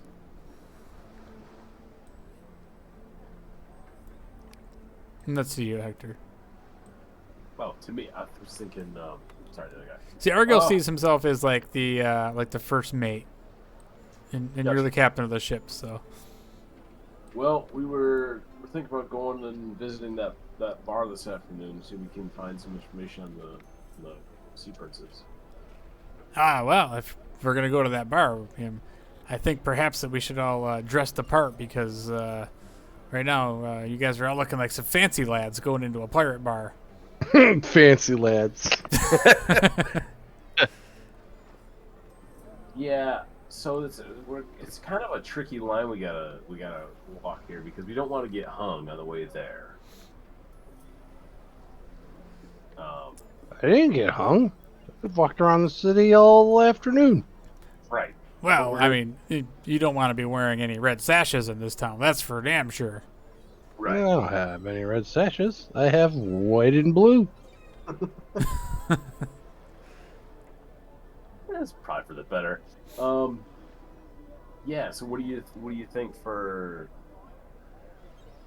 I mean, my clothes are clearly like soaked in seawater.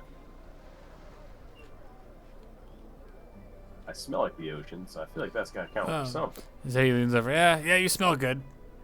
Perfect. I like sniff my armpits while he says that. And I go, Yeah, you look fine. Then he looks over at Yuri and he's like, well, you look a little fancy to be going in a pirate bar. Can we give you like an eye patch or something? I could whatever in you the think. eye. Whatever you need. I'll tell you can put an eye patch on me if you want. No, man. Maybe we should just wait till it gets a little darker before we try to get in there. All right.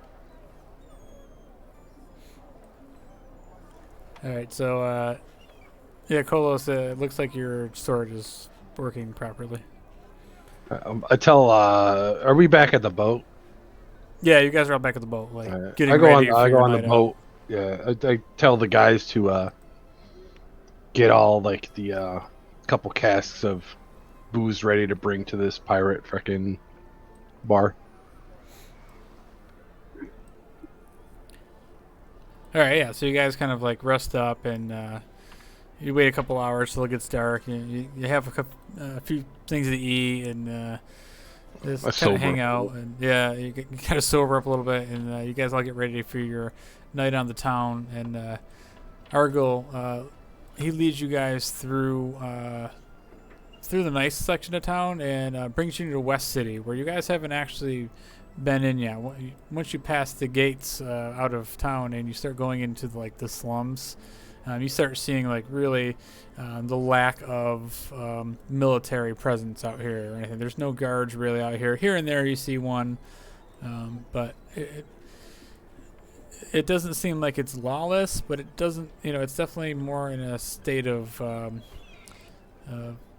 decay to where the king hasn't really decided to put a whole lot of money into this section.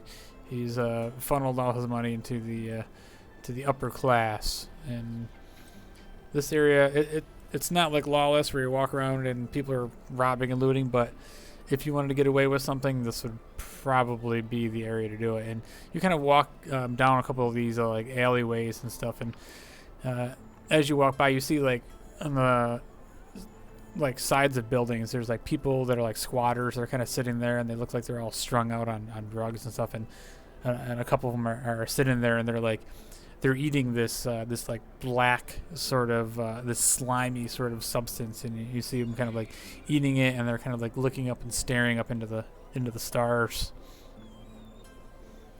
Do I recognize this stuff? I don't think you would.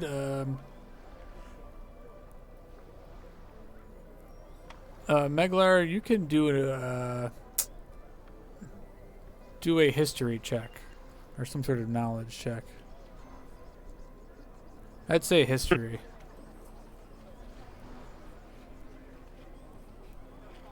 History. All right, so it's like as you guys are walking around, like Hector kind of like asks over to like you guys and like what is that? What are these guys doing? And Meglar, he happens to know, and he tells like, yeah, those are drugs. That's you've seen pirates kind of in this area addicted to this before. This is black newt liver. It's like a highly addictive drug that kind of gives you hallucinations.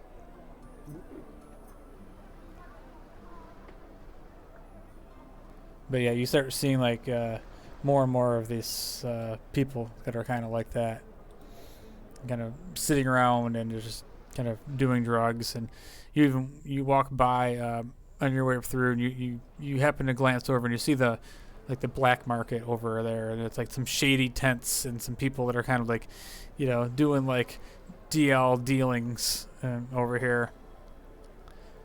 But you make your way up through the streets, and you come up to this little bar, and you make your way through like Argyle kind of leads you through like a back alley to the back door of this place. And now it's starting to get dark out there, and this place is kind of like kind of run down, and the place itself kind of looks dingy. And as you kind of like go down these alleyways, all you smell is like urine and like blood. But as you get closer to this place, you see like a back solid steel door, and Argyle like stops everybody and says, "That's the back entrance into the Crimson Sky." So I haven't been in here in a long time, so I think I know the password, so I got this. And he starts making his way towards the door, and he walks up to the door, and he knocks on it like 3 times, like in like a little pattern. And all of a sudden, like you see like the little like slider open up on the door, and you hear a voice call back like, what's the password? And Argo's like, jellyfish. And all of a sudden you see like the slider slam closed, and Argo looks back and he's like, I guess they changed the password. Well, I tried. And he heads back to you guys, like back into the alley.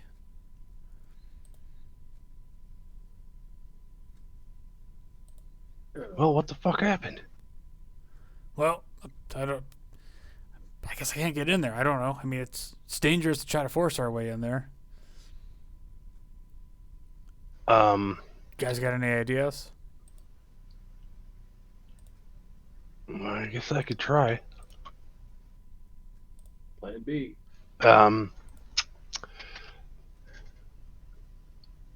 have to get some casks and come back. I'll give you a hand. We're gonna need a wheelbarrow or something. It's a big cask. Oh, that's gonna be a challenge. I guess we could try to borrow one from somebody, if you know what I mean. Yeah, let's do it. Does anybody else have any other ideas before we go try to steal a wheelbarrow? We could buy one. I got money. Not much anymore, but I was saying it probably costs like 5 silver for a wheelbarrow. We'll just go. yeah, we could buy one. Argo looks puzzled at you guys, like, oh yeah. That's what I meant. Like, we were gonna buy one. Yeah. Anyone else have a suggestion? There's a bunch of you here. I mean, I could like invisible one of you, but that doesn't do us like a lot of good for long. Well, we gotta get in and mingle. We can't just. The idea is to get information, not like hide, sneak in. Meglar, you got any ideas? Not really. I mean, listen. The first we know jellyfish didn't work. We could try like seahorse. Oh God. Yuri, do you have any ideas? Giant squid.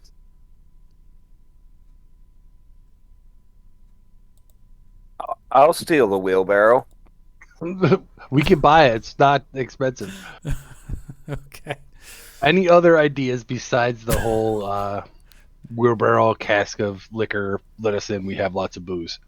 I mean, we could wait for a pirate-looking-esque person walk down this alley, jump him, beat him up for the password. Maglar, you know the secret password. Not for these guys. Didn't your brother give us the secret password? Or the guy you thought was your brother? Oh, shit. Yeah, I remember he gave us a password. Gave us something. I think he said it was a secret password. Yeah. So if you just go ahead and drop that to the guy at the door, we can go right on in. If that's the right one, If it's the right one.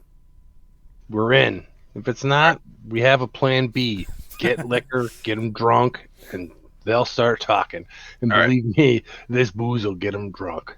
All right, I'm gonna drop the password off, whatever it was. So you're gonna walk up to the door. Mm-hmm. All right. So you walk up to the door. It's a big steel door.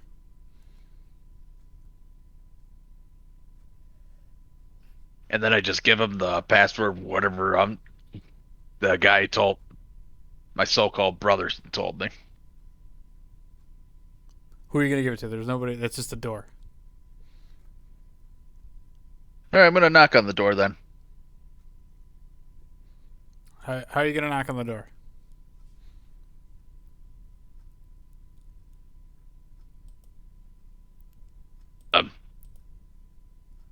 By like slamming my fist onto it 3 times. Okay. So yeah, you knock on the door 3 times, and the little window opens up, and the guy says, "Pirate only bar. What's the password?" He gives him the password that the so-called brother gave him. What's the password? And Jesus. He shuts the door.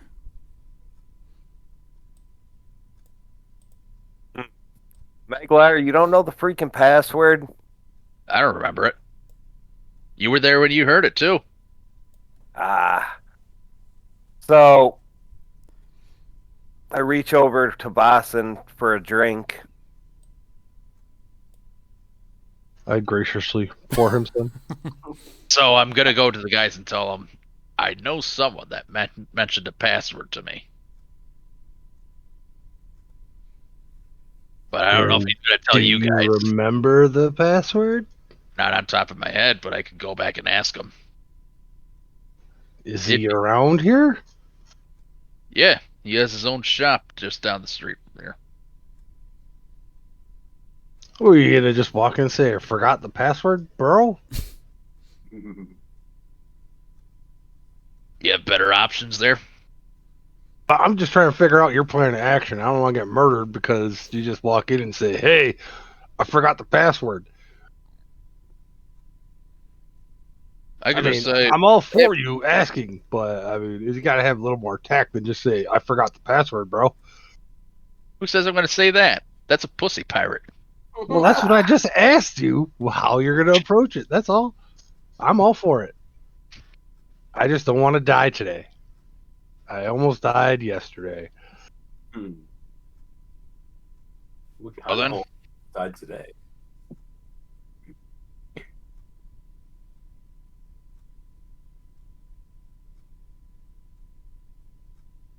Oh, so what are we doing? Megler's got a plan. He's going to keep it secret and bring us to there, and he's going to ask his friend for the password. Take us to your friend. I'll send word to the boat to bring the cask, just in case. Oh, but you can't come, man. You're going to pull my cover. You could go in. We don't got to go in with you. Why, you took me. You took me with you before.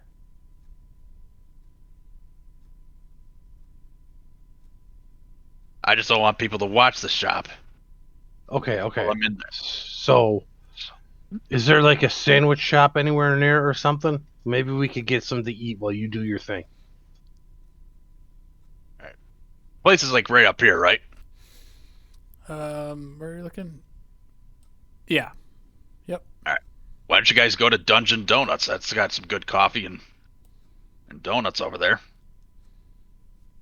But perfect. I could use coffee.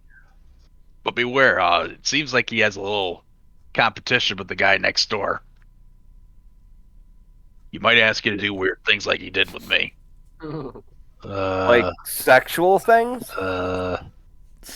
Like look into the other guys.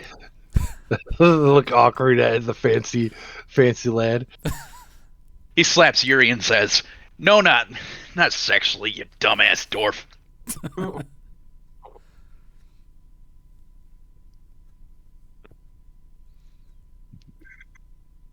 All right.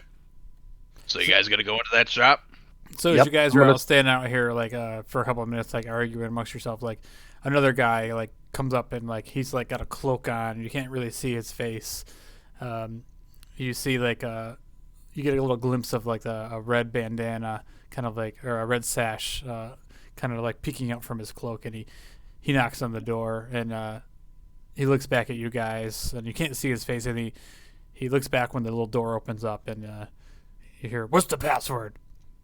And the guy looks back at you guys, and he whispers something to the door, and the door opens up, and then when you open up, you see this large, like very muscular guy with a vest on, and he lets the cloaked figure in, and he looks out at you guys, like, "Hey, what the hell are you all still doing out here?"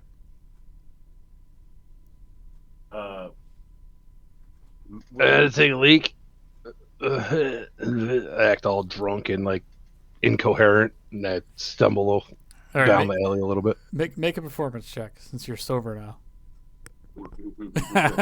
Nice. He's like, oh, well, get the fuck out of here, you drunkards. And he shuts the door. Here's what I'm going to do. I'm going to drink this gourd and sit here and pretend I passed out drunk in the valley and maybe still say the password. I could maybe hear it while you're doing your mission. Maybe I could catch it. Just in case for backup plan. Well, just to let you guys in on a little secret, being that dwarves have superior memory and orcs are morons, I remember the password. Okay, what is it? Why the fuck didn't you just say so? Meglar kicks on Yuri right in the nuts and yells at him, well, why didn't you say so, you dumbass?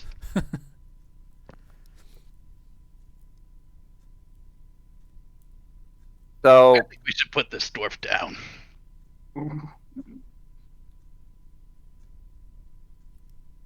Well, spit it out. That's a serious threat.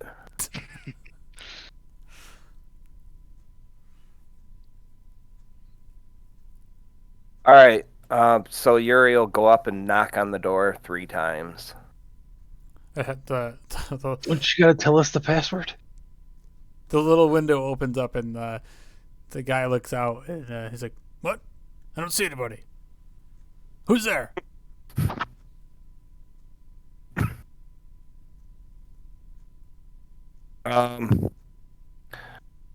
Stand up on my tippy toes.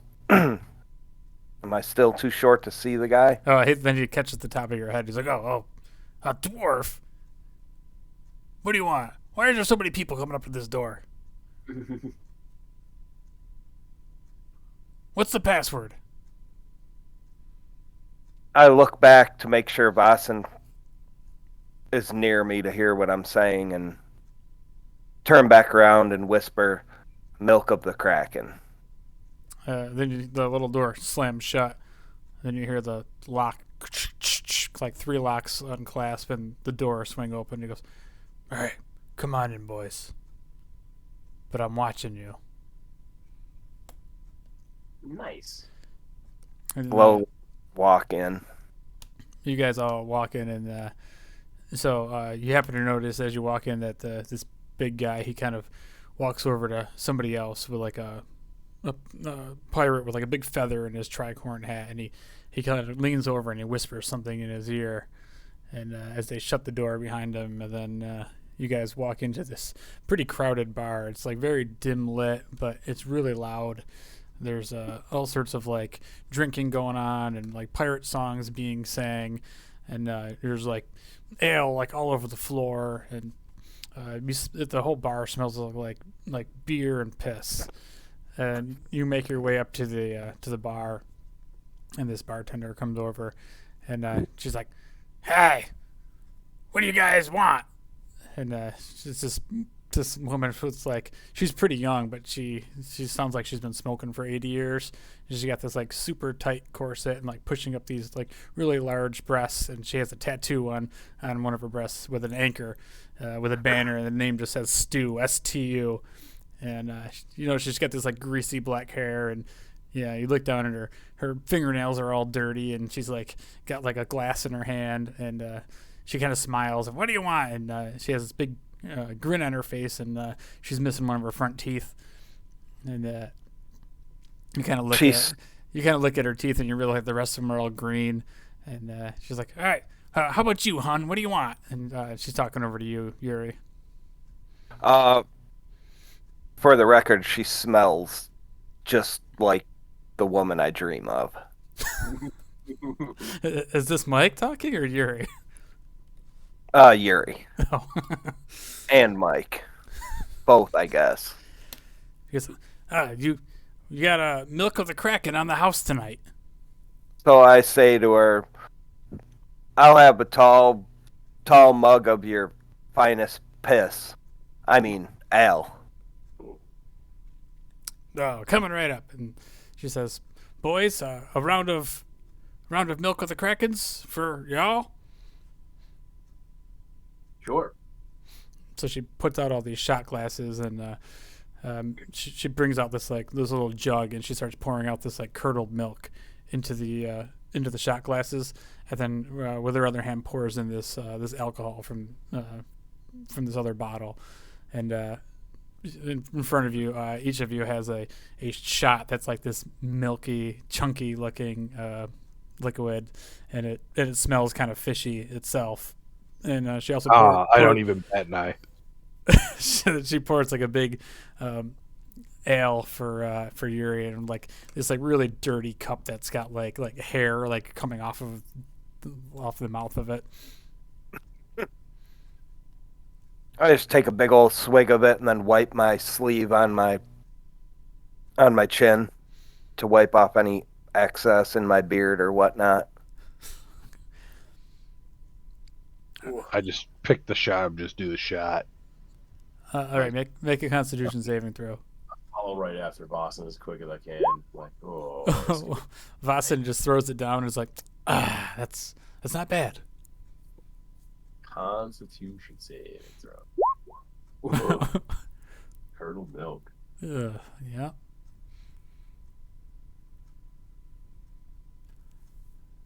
To be fair, I've been poisoning my guts for years. Yeah. Is anybody else drinking their Milk of the Kraken shot? No. All right.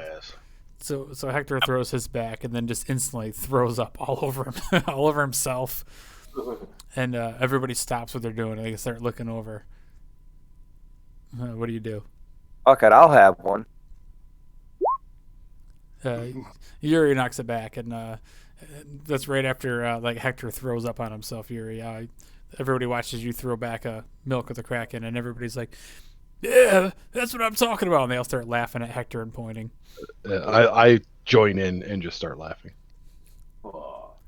And then everything kind of goes back to normal. Everybody goes back to partying, and they all start like laughing. And I like outstretch my hand with my gourd for him to wash it down with. Take it. Sherry kind of leans over the bar to you, Hector, and she's like, well, it's kind of an acquired taste, but it really hits the spot, don't you think? And she kind of like winks at Fossen. I shake my head and go, only the wrong spots. I nod.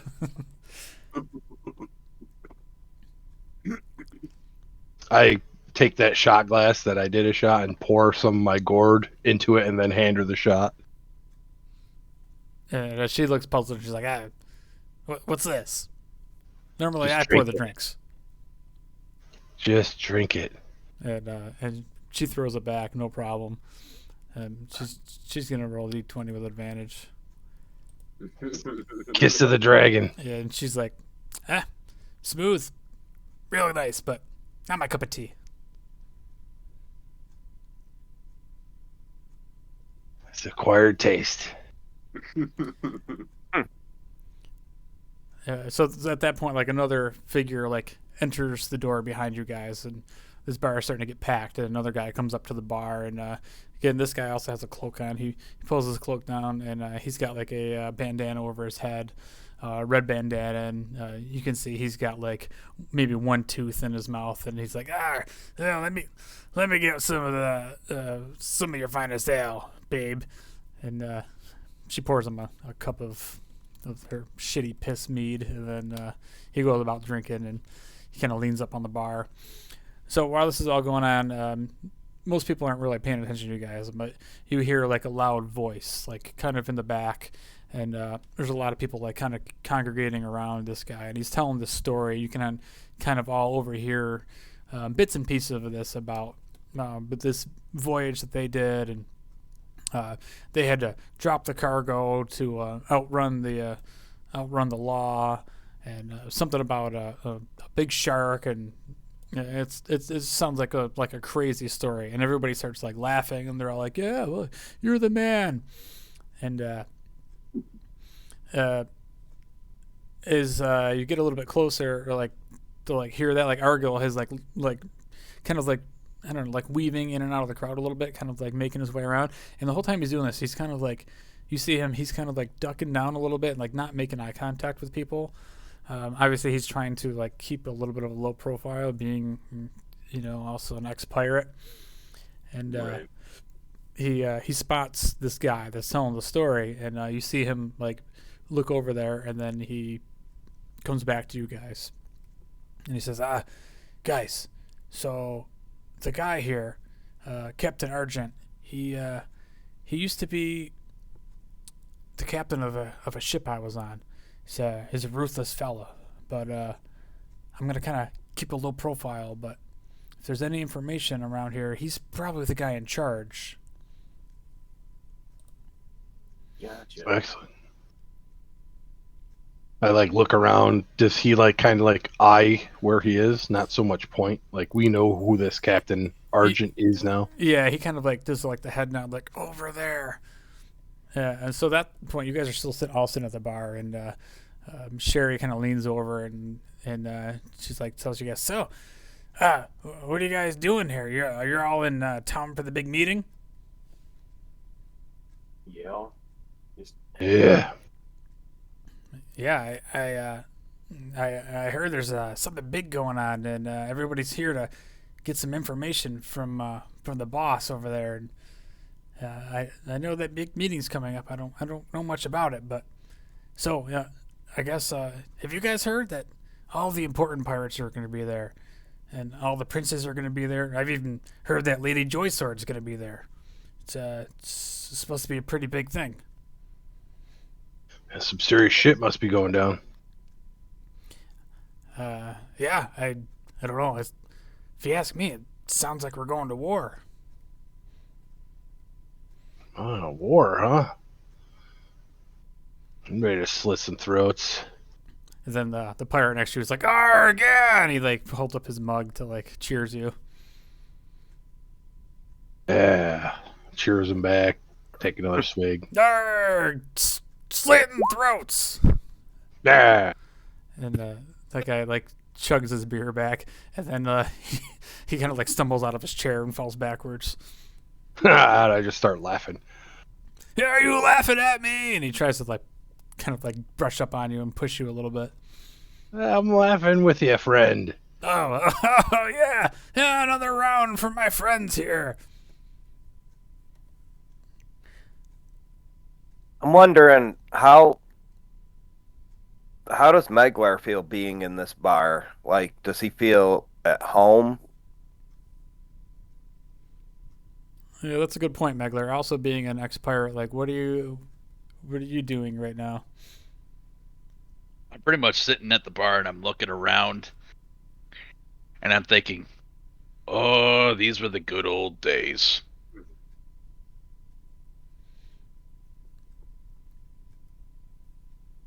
So, do we recognize anyone looking around? Anyone at all that looks at all familiar? Nobody that looks familiar, but just off the bat, you guys all kind of look around and you realize that you're surrounded by sea princes. They all have the red sashes or some sort of red bandana, but you also see other certain pirates that have a black scarf around their neck. There's a whole bunch of these pirates with black scarves, but nobody in particular that you recognize. And there's even a few like yourselves, some other pirates that are dressed in different clothing. They're kind of tattered clothing, but not necessarily affiliated with any of the major pirate factions. Who is the lady that's going to be there? She mentioned Lady Joysword.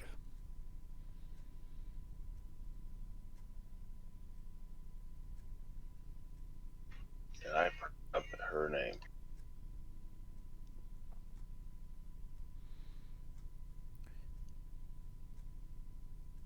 What?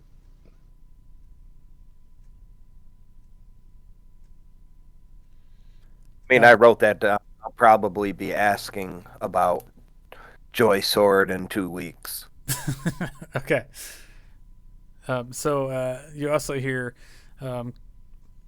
Captain Argent in the back there. He's finishes telling a story, and he gets somebody. He's like, quiet down, everybody. He goes, I gotta get to some business here. And you hear everybody's still kind of laughing and cheersing and just being all loud. and all of a sudden, like you hear like a shot, like a gunshot go off, and you see him standing over somebody, and he has this what looks like some sort of like crossbow, like launcher, maybe not like a pistol, but it has this smoke coming off of it, and everybody stops silently as you see this guy, a pirate, laying in front of him on the ground, assumingly dead, with like this this kind of like bead in his chest, and it's kind of smoking a little bit with like this a little bit of this like red kind of glow, kind of glowing off of the bead, and the bead kind of fades in front of everybody's eyes as everybody kind of like at this point everybody's kind of like backing up away from like Argent and this whole scene of this guy that he just shot in the middle of the bar. So yeah, Captain Argent like silences everybody. He's like, "Listen up. We know that we're all gathered here for some reasons. There's a big meeting coming up, but I haven't gotten the news from the higher ups yet, but it's coming. So probably in the next few days we'll find out more. But as more of our brethren are showing up, the Sea Princes and the Reapers, are nice to see that our two factions are going to be joined together in one sort of massive pirate nation. Arrgh! And he raises his mug up, and everybody else goes, "Ah!" And they all start cheering. I also cheers. Try to fit in the best I can. Yeah, you still have like throw up all over your shirt. So back to the order at hand. So our supplies and funds for supporting our piracy is diminished since our smuggling operation in Saltmarsh has been busted. Our presence there is definitely slowed. So I'm looking for a crew. I need a crew to start hijacking some wagons that are headed south from Seaton. Our last crew, I don't know what happened to them. They disappeared, so I need to put another crew together and keep on hijacking these wagons of supplies. They're full of supplies and gold. They help our effort more than they're going to help that bullshit town of Saltmarsh. So he says the wagons run quickly at night, so I'm going to set up an ambush, and I found out a great place where we're going to make this happen. So what I'm looking for is a couple of non-affiliated members that would like to help me out here, and I could make this crew to get this to happen. Have I got any volunteers? I just elbow Vossen real quick. I'm shaking my head. I'm like, that's a bad idea. All right.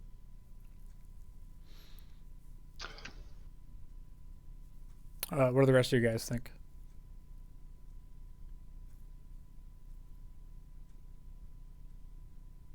Look over at Maglar. Look at Yuri. Don't stare at me, you little dwarf.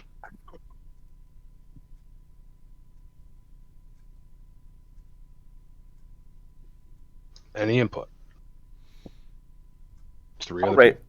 I'll raise my hand and volunteer. And so he's like, that makes one. You, come up here. And he points to you, Yuri. I hop up off my seat, strut up to the front, nonchalantly look behind me to see if any of the other guys are behind me or not. Windows closing. So he says, "Well, I'll put a crew together. The rest of you, get back to your drinks. Dwarf, follow me." So everybody starts going back to drinking and partying, and Yuri, you catch up to Argent, he's a rather large, intimidating man. He appears to be human. He's got like this bulging neck and this large tattoo that like comes up from his chest, and you can see it kind of like some sort of like tribal spikes or something that come up onto his throat, and he's got like a large scar on the side of his face. He looks like he's definitely been hardened at sea, and he says, "Follow me back to this back room. You got anybody else in your group?" I haven't discussed anything with them, but I would assume maybe they'd be down. Maybe not, though. I'm not sure. Well, I know that I have to be able to trust you. I know if you knew the password to get in here, obviously you're a pirate, but I also need to make sure that you're not affiliated. Are you with the princes or the reapers?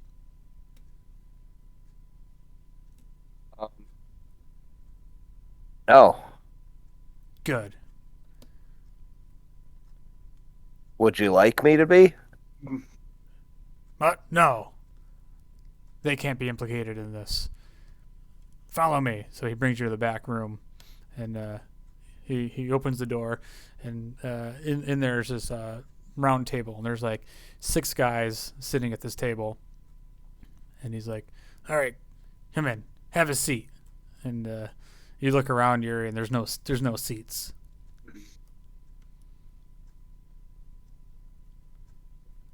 Like they're all taken? Yeah. Or they're... Yeah, there's 6 guys sitting in 6 chairs at this table. I walk up to the first guy and just kind of nudge him a little and say, "Hey, buddy, you're in my seat. Move it." This dude stands up. He's like this big, tough-looking pirate human dude, and he goes, "Oh, go fuck yourself. I was here first."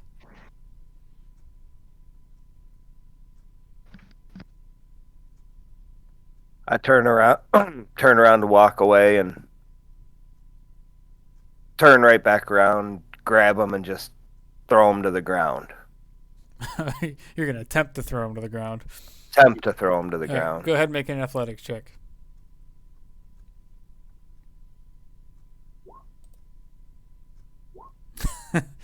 Nope. So you walk up and try to grab a hold of this guy, and he's just heavy, and he doesn't budge. And they all stand there, and they all start laughing hysterically at you. And Meglar joins the laughter. Meglar's not even in the room. Meglar's not even there. Oh. So you try to do that, and they all start laughing at you. And Arrogant walks up behind you, and you feel his heavy hand on your shoulder, and he goes, "I like you. You're a funny guy. You got some balls." And so he punches the dude in the face, and he gives you his chair. Kind of chuckle to myself a little bit while feeling embarrassed. Sit down in the seat. So he says, "All right, so you're part of my crew. I probably need to get a few more. We got three wagons to hijack. Like I said, they run quickly at night, so this has got to be a very elite in and out operation. And none of you are affiliated, so if things go sour and we get into trouble with the royal guards, nothing will fall back on any of the organizations." So he reaches into his pocket, and he pulls out this scroll, and he puts it on the table and unrolls it and stabs one end with a knife, and he holds the other down, and he's like, "This is the map." And it's like a kind of a hand-drawn map of a path that leads into a fork in the road, and there's like a grove of trees, and he points down and he goes, "This is the ambush point. The wagons are they're gonna come down this trail, and we're gonna set an ambush point here where the team is going to jump out of these bushes. They're gonna raid the wagons, kill the drivers, and then you're gonna follow the trail here." And he points like a different, like a little like offshoot, like a hidden trail off the main trail. He goes, "We have a hidden safe house a few miles away. Bring the wagons to the safe house. We'll unload the gear, and we'll all split ways. I'll pay you handsomely for this. It's an important job, and it requires precision in secrecy. We know who you are. All the places on the map, do they look familiar to Yuri, being that it's from Salt Marsh? Like, did I understand what I was looking at with the map? No. So like actually, you might have seen some, like there's a couple names of the towns on the map. So this is kind of like you can see Seaton, and then there's like the main road, the trade road that you guys traveled from Salt Marsh up to there. But there's also another trail that leads to like the southeast out of Salt Marsh or Seaton, that leads to some of the smaller towns, and it kind of like follows like a southeasternly trail out towards, like, you would have had made your way from the east, and you probably recognize a couple of these small towns that you would have passed along the way on your way to Salt Marsh. But the actual particulars of like where this trail is, where the fork of the road is, and where the safe house is, yeah, you've never seen it before, but.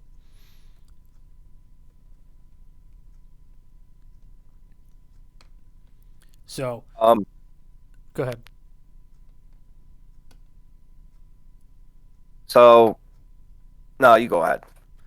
So he says, so these are much needed supplies and gold that'll help our war.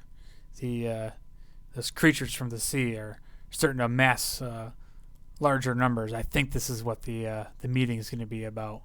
I think it's some sort of coalition to gather us all together to fight back and take back the sea for ourselves and stop anybody in our way. But that's just me. I don't know. I don't call all the shots around here. My job is to put together a crew to keep these wagon heists going. So what do you say? Are you in, or am I going to have to kill all of you in this room? Then the other 6 men all just kind of nod their heads. What do you do, Yuri? I stand up, pull the knife out of the map, start rolling the map up, and say, I believe I should lead this ambush. A couple of them look up, and you hear one guy with like a really like gruff voice. He's like, "Huh? What do you know about this area?" I do. Make a persuasion check or intimidation, whichever you prefer.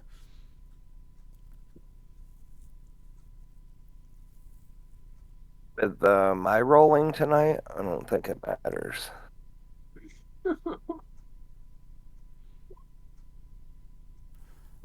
Yeah, so you stand up with the knife in your hand. You kind of point the knife at the guy, and he's like, "Oh, all right, just checking because I was born and raised in Seaton. I know this area like the back of my hand. So personally, I think I'd be better fit to lead this. But hey, you seem like a badass little guy. I'll go with you." And I proceed to explain that a couple of my brothers may want to accompany me. So the captain looks over and goes, "Oh, can you vouch for these guys?" I trust them with my life. Well, that's probably good. We need about 12 men to take these 3 wagons. Each wagon is going to be most likely armed by Keel and guards. We need to dispatch the guards and be able to drive the horses to the safe house and provide any protection. So if we got about 12, and I'd say our crew is set. And what is there in the room? 6 guys plus me? Yeah.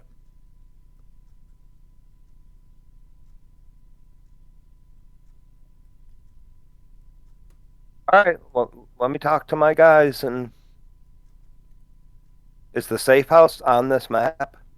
Yeah, the safe house is on the map, but he says, I need the map back. And he holds his hand out.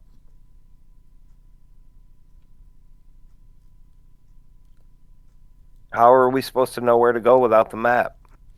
We're going to meet here tomorrow night.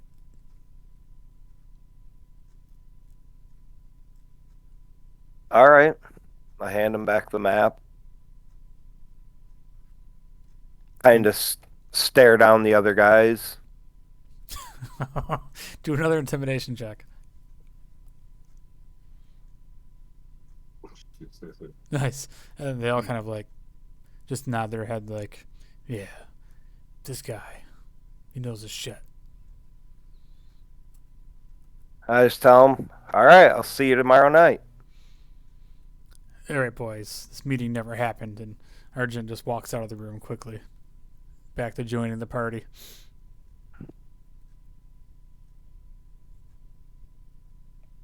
I stroll on out of the room and walk back over to the boys.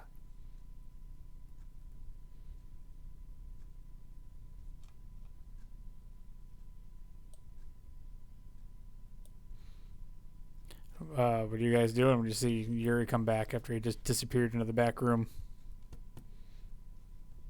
How was she? Can't believe none of you guys volunteered. Especially Meglar. He's a fucking pirate. Yeah, I can't. Okay, I'm not gonna kill guards.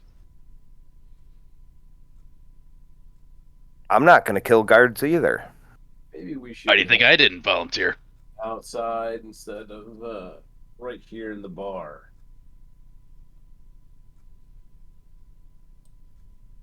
Yeah. Let's wait till we get back to the ship to discuss this. Also, probably shouldn't leave altogether. I'll just walk away, go to the bar, drink.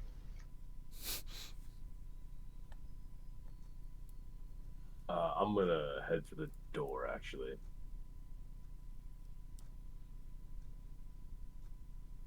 Yeah, I go, hey, look, there goes the puking pussy. Yeah, like- a couple of them all laugh. I just kind of wave him off my hand as I head for the door. I nonchalantly follow Hector to the door, out the door. Not acting like I'm with him. All right, go make a stealth check. Me or Yuri? Yuri.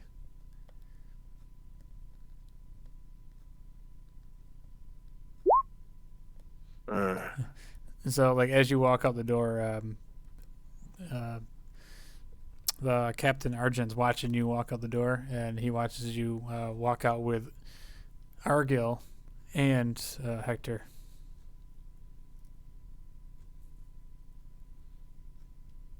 Does he know either of those guys, or? Pretty sure he knows Argyle at least. Yep.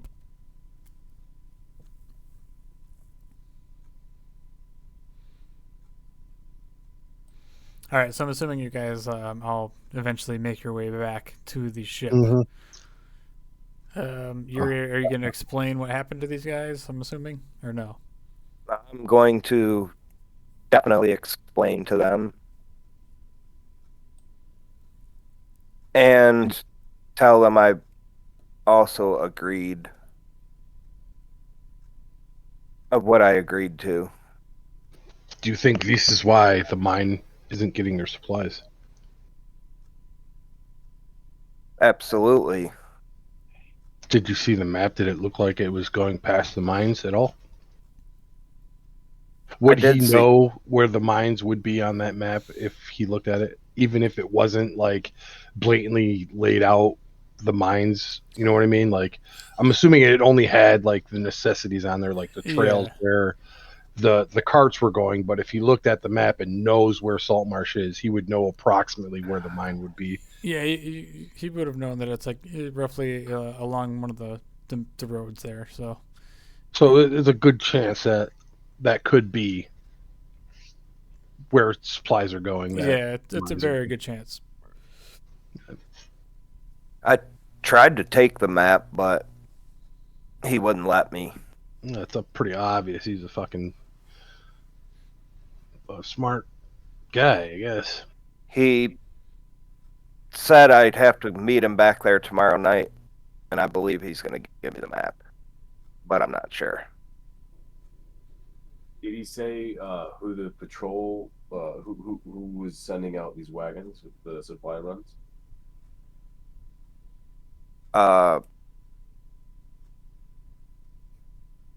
Guards, I guess. Well, how are you going to do this? I mean, we're not killing guards, and I know that's not your intention, but if we go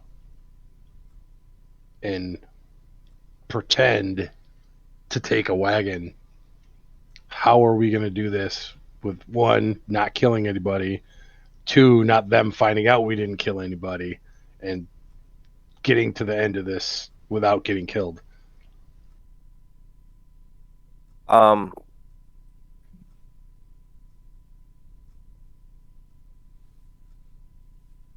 do we send word? I mean, you don't have the map, so we don't really know where we're going. So how are we going to tell somebody, hey, there's people stealing your carts. We have to figure out to stop them. They want us to kill people. I'm pretty sure he's going to give me the map tomorrow. Yeah. But aren't they going? Yeah, I'm pretty sure the way it sounded is you'll get the map when the job is on. Not here's the map, study it, and then we're going to do the job. It's here's the map, do the job.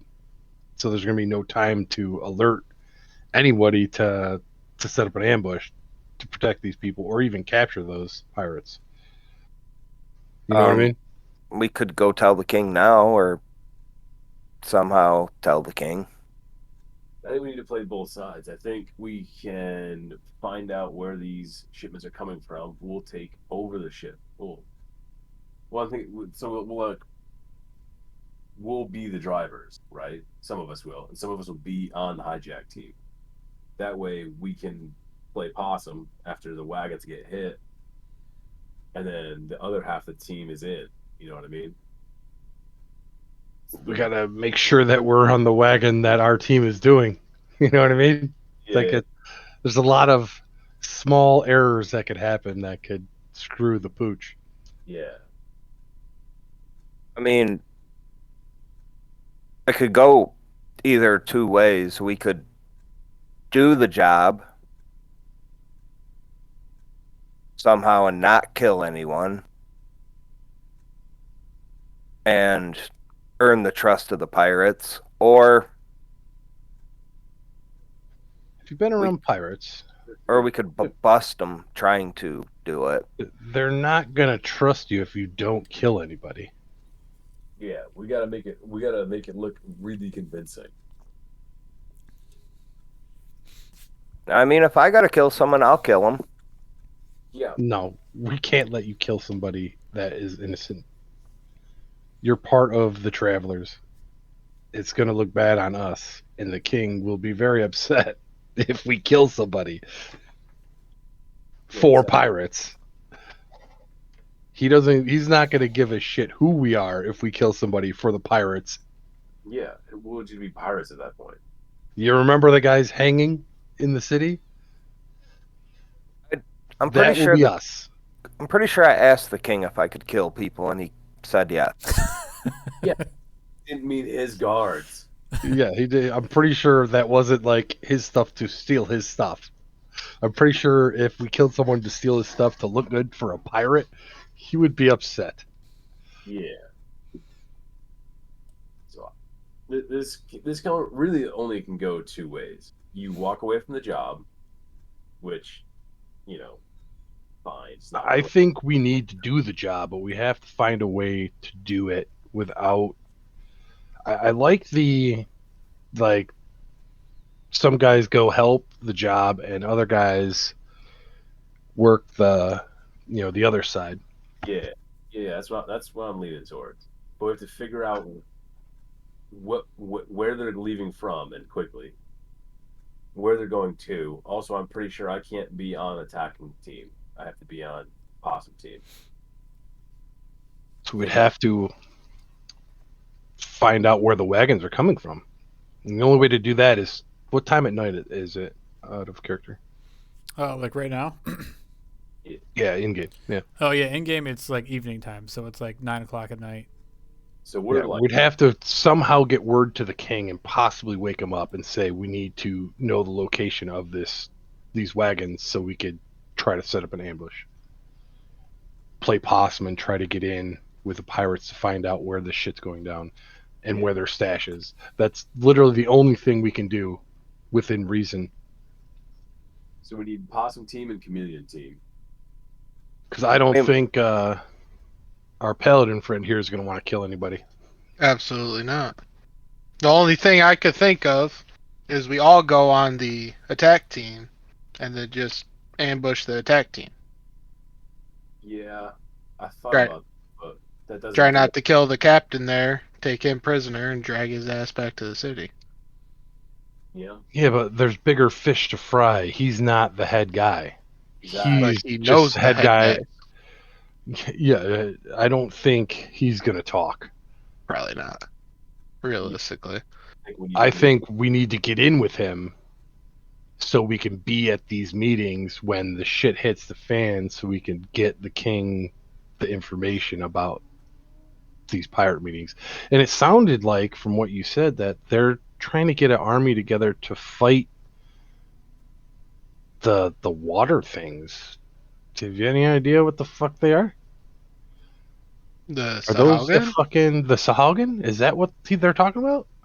They might also be talking about the king's navy. He said the things that were coming out of the water. Did he? From the water. Oh. Could be Pretty a sure.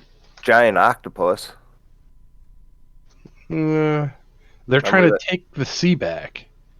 Yeah, take the sea back from probably from patrols. When King's patrols would be my guess. Yeah, that's what I took that as. Oh, I thought maybe they're trying to fight the Sahaugen the way they were saying it. Could be, but I'm leaning towards not that. Kind of how the Griffin ship ran the Sea Princes off today, or whatever. Maybe they're referring to that. Yeah. Again, Either this way. is my guess. Well, but that's part of the reason why we need to be in this meeting, because we need to know what they want. You know what I mean? Yeah, so that's why we can't try to capture this captain. We can get intel, Yeah. and this best we can do. So we have to find a way to do that without murdering somebody in cold blood. We can do the whole possum thing, and then the guys that come with the crew, we just kill them because they're pirates, and then say they got killed in the ambush trying to get the wagon, and the other guys can go wherever. Yeah, we can kill some of them. Like We can kill pirates, but I'm not killing innocent people. right, and then it makes our crew look even better if we're the only ones that survive. If community team's the only one that survives. Well, I don't think we're going to be able to kill all of them. Or You know what I you're mean? right, but at least most of them. You know what I mean? We're going to only be able to take care of one wagon if we're on the crew. You know what I mean? So the other two wagons are going to be unfortunate. People are going to die either way. Well, I feel, and I may be wrong, but I feel like we're the law in Saltmarsh. Oh, we are far from that. We are in Seaton. That's the way I... Yeah, but this is all happening in Saltmarsh. And do you want to be known as the guy that killed a Royal Guard supply truck? Oh. I like the idea. Hector said, we just have to find a way to execute it. We can also get some of the other guards to be on possum team. Also, if anybody has better names than Chameleon and Possum, I'm down. But like that. I mean, he kind of said I can be in charge. We need to get word to the king so we can get where these supply runs are going. That's the first thing we have to do. So we have to do that tonight. I'll be right back again, guys. Sorry. Okay. Like 2 seconds.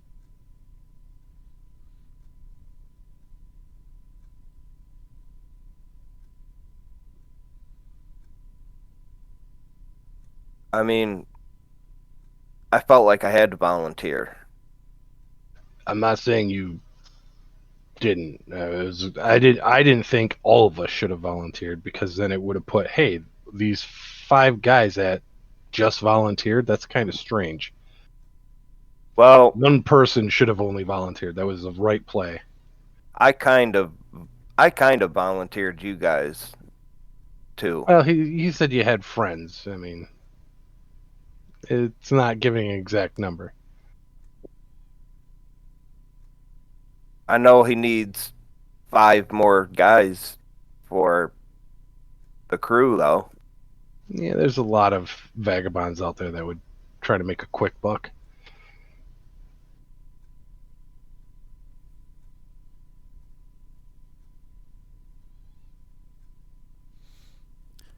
I like it. So you guys got a somewhat of a plan? A very vague plan. I just know that we have to find out where the supply run's going so we could somehow get some of our people on the one supply train and hope it's the right one. Yeah, because you got like 2 things to think about here. You got the small picture, which is the supplies, right? Like figuring out what's in these supplies, where they're going, like how to stop this little supply ring.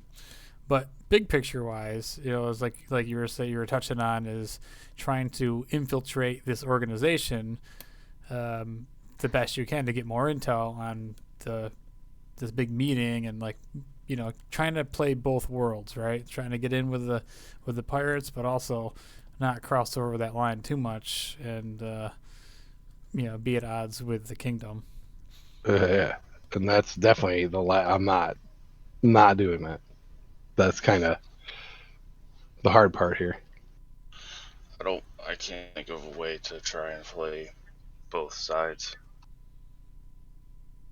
I mean, we should only be playing the one side, but we have to find a way how to get to accomplish it. Just to get the information we're looking for. I mean, if we capture this captain and give the supply route up, the main dudes are gonna come to this party either way, but it's gonna be a lot harder for us to get in. You know what I mean? So we can do what Talos said and fucking capture this fucking pirate guy and have him give up as much information as we can. But then there's a chance that we're going to lose the big picture, the big thing that they're trying to get this. What do they say? Like the armies together, the Reapers and the Sea Princes. Yeah, it sounds like they should get 2 different pirate factions to jump. Yeah. So we have to find a way. So I mean, then we got to weigh it. Are we going to do it that way? Because we can do it that way. It's just the only thing I'm afraid of, if we capture that might they might change all plans if he knows too much. Yeah, but they're not going to know exactly who blew everything in. I mean, they might just go kill everyone that was involved. They are pirates. Yeah, And you guys are like the Expendables because you're not affiliated with any of the organizations. So you may very well get killed either way. They might fucking have you do the fucking job and be like, all right, kill those fuckers. We don't know. That's true. I do know these other 6 guys are little bitches. Well, that's good. I had to bitch slap one of them because he was sitting in my seat. How many? Did you say how many per wagon? How many people per wagon? I was under the impression that all wagons were traveling together. I thought they were all traveling in different areas, and they're going to ambush them separately, each wagon, and then bring them back to the hideout. I'm not 100% sure, but the next time I meet with him, I'll find all that out. I told him there were different I want- supply routes. That's kind of why I thought that's kind of how I thought I heard it from Yuri. Is that how I heard it from Yuri? Are you asking me? Yeah. Well, I don't know if I maybe I didn't explain it well enough, so I would think that Yuri would have explained it as the supply. It's like a supply train of 3 wagons all at the same time. Okay. I thought it was different wagons in different areas because I was like, well, they're supplying different places. Yeah, that he did say that You they know, supply different places in the area. It makes like several stops in some of the smaller areas. Oh, okay. I thought it was like one wagon went to this spot, one wagon to that spot to supply those areas, but it's literally a train of wagons and then they stop, drop off supplies. Okay, that makes sense. And he didn't like specify how many numbers would be there, like how many guards, or anything. But it is just that it will be guarded. That makes it even harder. Yeah. That means we'll have to pretty much just kill everybody, and then all of us are going to be the only ones there that survived. Well, that would make you guys look like the best pirates ever. Yeah. I mean, maybe we should talk to the king and see what he says. I mean, because there's, 6 of us? Yeah. And you said there's 6 of them? So we're going to kill however many, kill, air quotes, the guards and the other 6 pirates that are coming. Kill everybody. Yeah, what happened? It was a huge battle. We lost the 6 guys, but we made it. But that worked. But all the guards are dead. Here's the wagons. I mean, you got to get word to around that the wagons were taken, pirates were found, but every guard was murdered to the last man. So we'll hopefully have to talk to the king because the rumor needs to spread. Because otherwise, yeah, it looks shady as fuck. Yeah, it has to be well known that the supply train was taken, no one survived, kind of thing. Like, make it a thing, spread around the city, but not too spread. You know what I mean? Don't make it obvious. Yeah. I think that's going to have to be the plan. That's the only thing we could do. Other issue is we're meeting tomorrow night. Is that when the raid gonna happen? I'm under the impression that day is. I mean, if he took the map and isn't going to let him take it, then he's going to give it back to him the day of the mission. So let's get word to the king immediately. Yeah. Wake him up if we got to. I doubt he'll let us just walk into his bedroom. Well, I'm not going to go wake him up, but I'm sure someone in his goddamn castle's going to if we say people are going to fucking die and all of his gold's going to get stolen. He'll get up for that. Nothing kings like more than their own gold. All right, I like it. So that's probably where we're going to end then. You guys got a pretty clear plan, at least now hashed out. Hell. So, just quick recap. We're going to have 2 teams, right? We don't even probably need 2 teams. Probably just join them. Kill the other 6 guys that are there. Say the guards and them got killed. Have the king spread word that we killed, that all the wagon people got killed. The stash was stolen. They have no idea where all the money went. And then we're conveniently the only ones that made it. Okay. Is the other boss, I forget his name, coming with us on that raid? Captain, I think he'll be waiting at the hideout. Okay. Because if he I comes with don't us, think he's going to go with us. But the thing is, I don't think he's stupid. He's not going to go with us because he wants to look like it wasn't part of either gangs that are trying to hang up. He wants it to look like an independent fact. right. So the issue we're going to have is, hopefully, after what we don't know in character happened, he doesn't wise to the fact that we got some shady deals going on. So there's a lot going on here. Yeah. It's going to be real sketchy. We need, like, fucking some baller rolls. That's all I know. Or we're going to be fucked. Well, then I'll try to roll a little spot.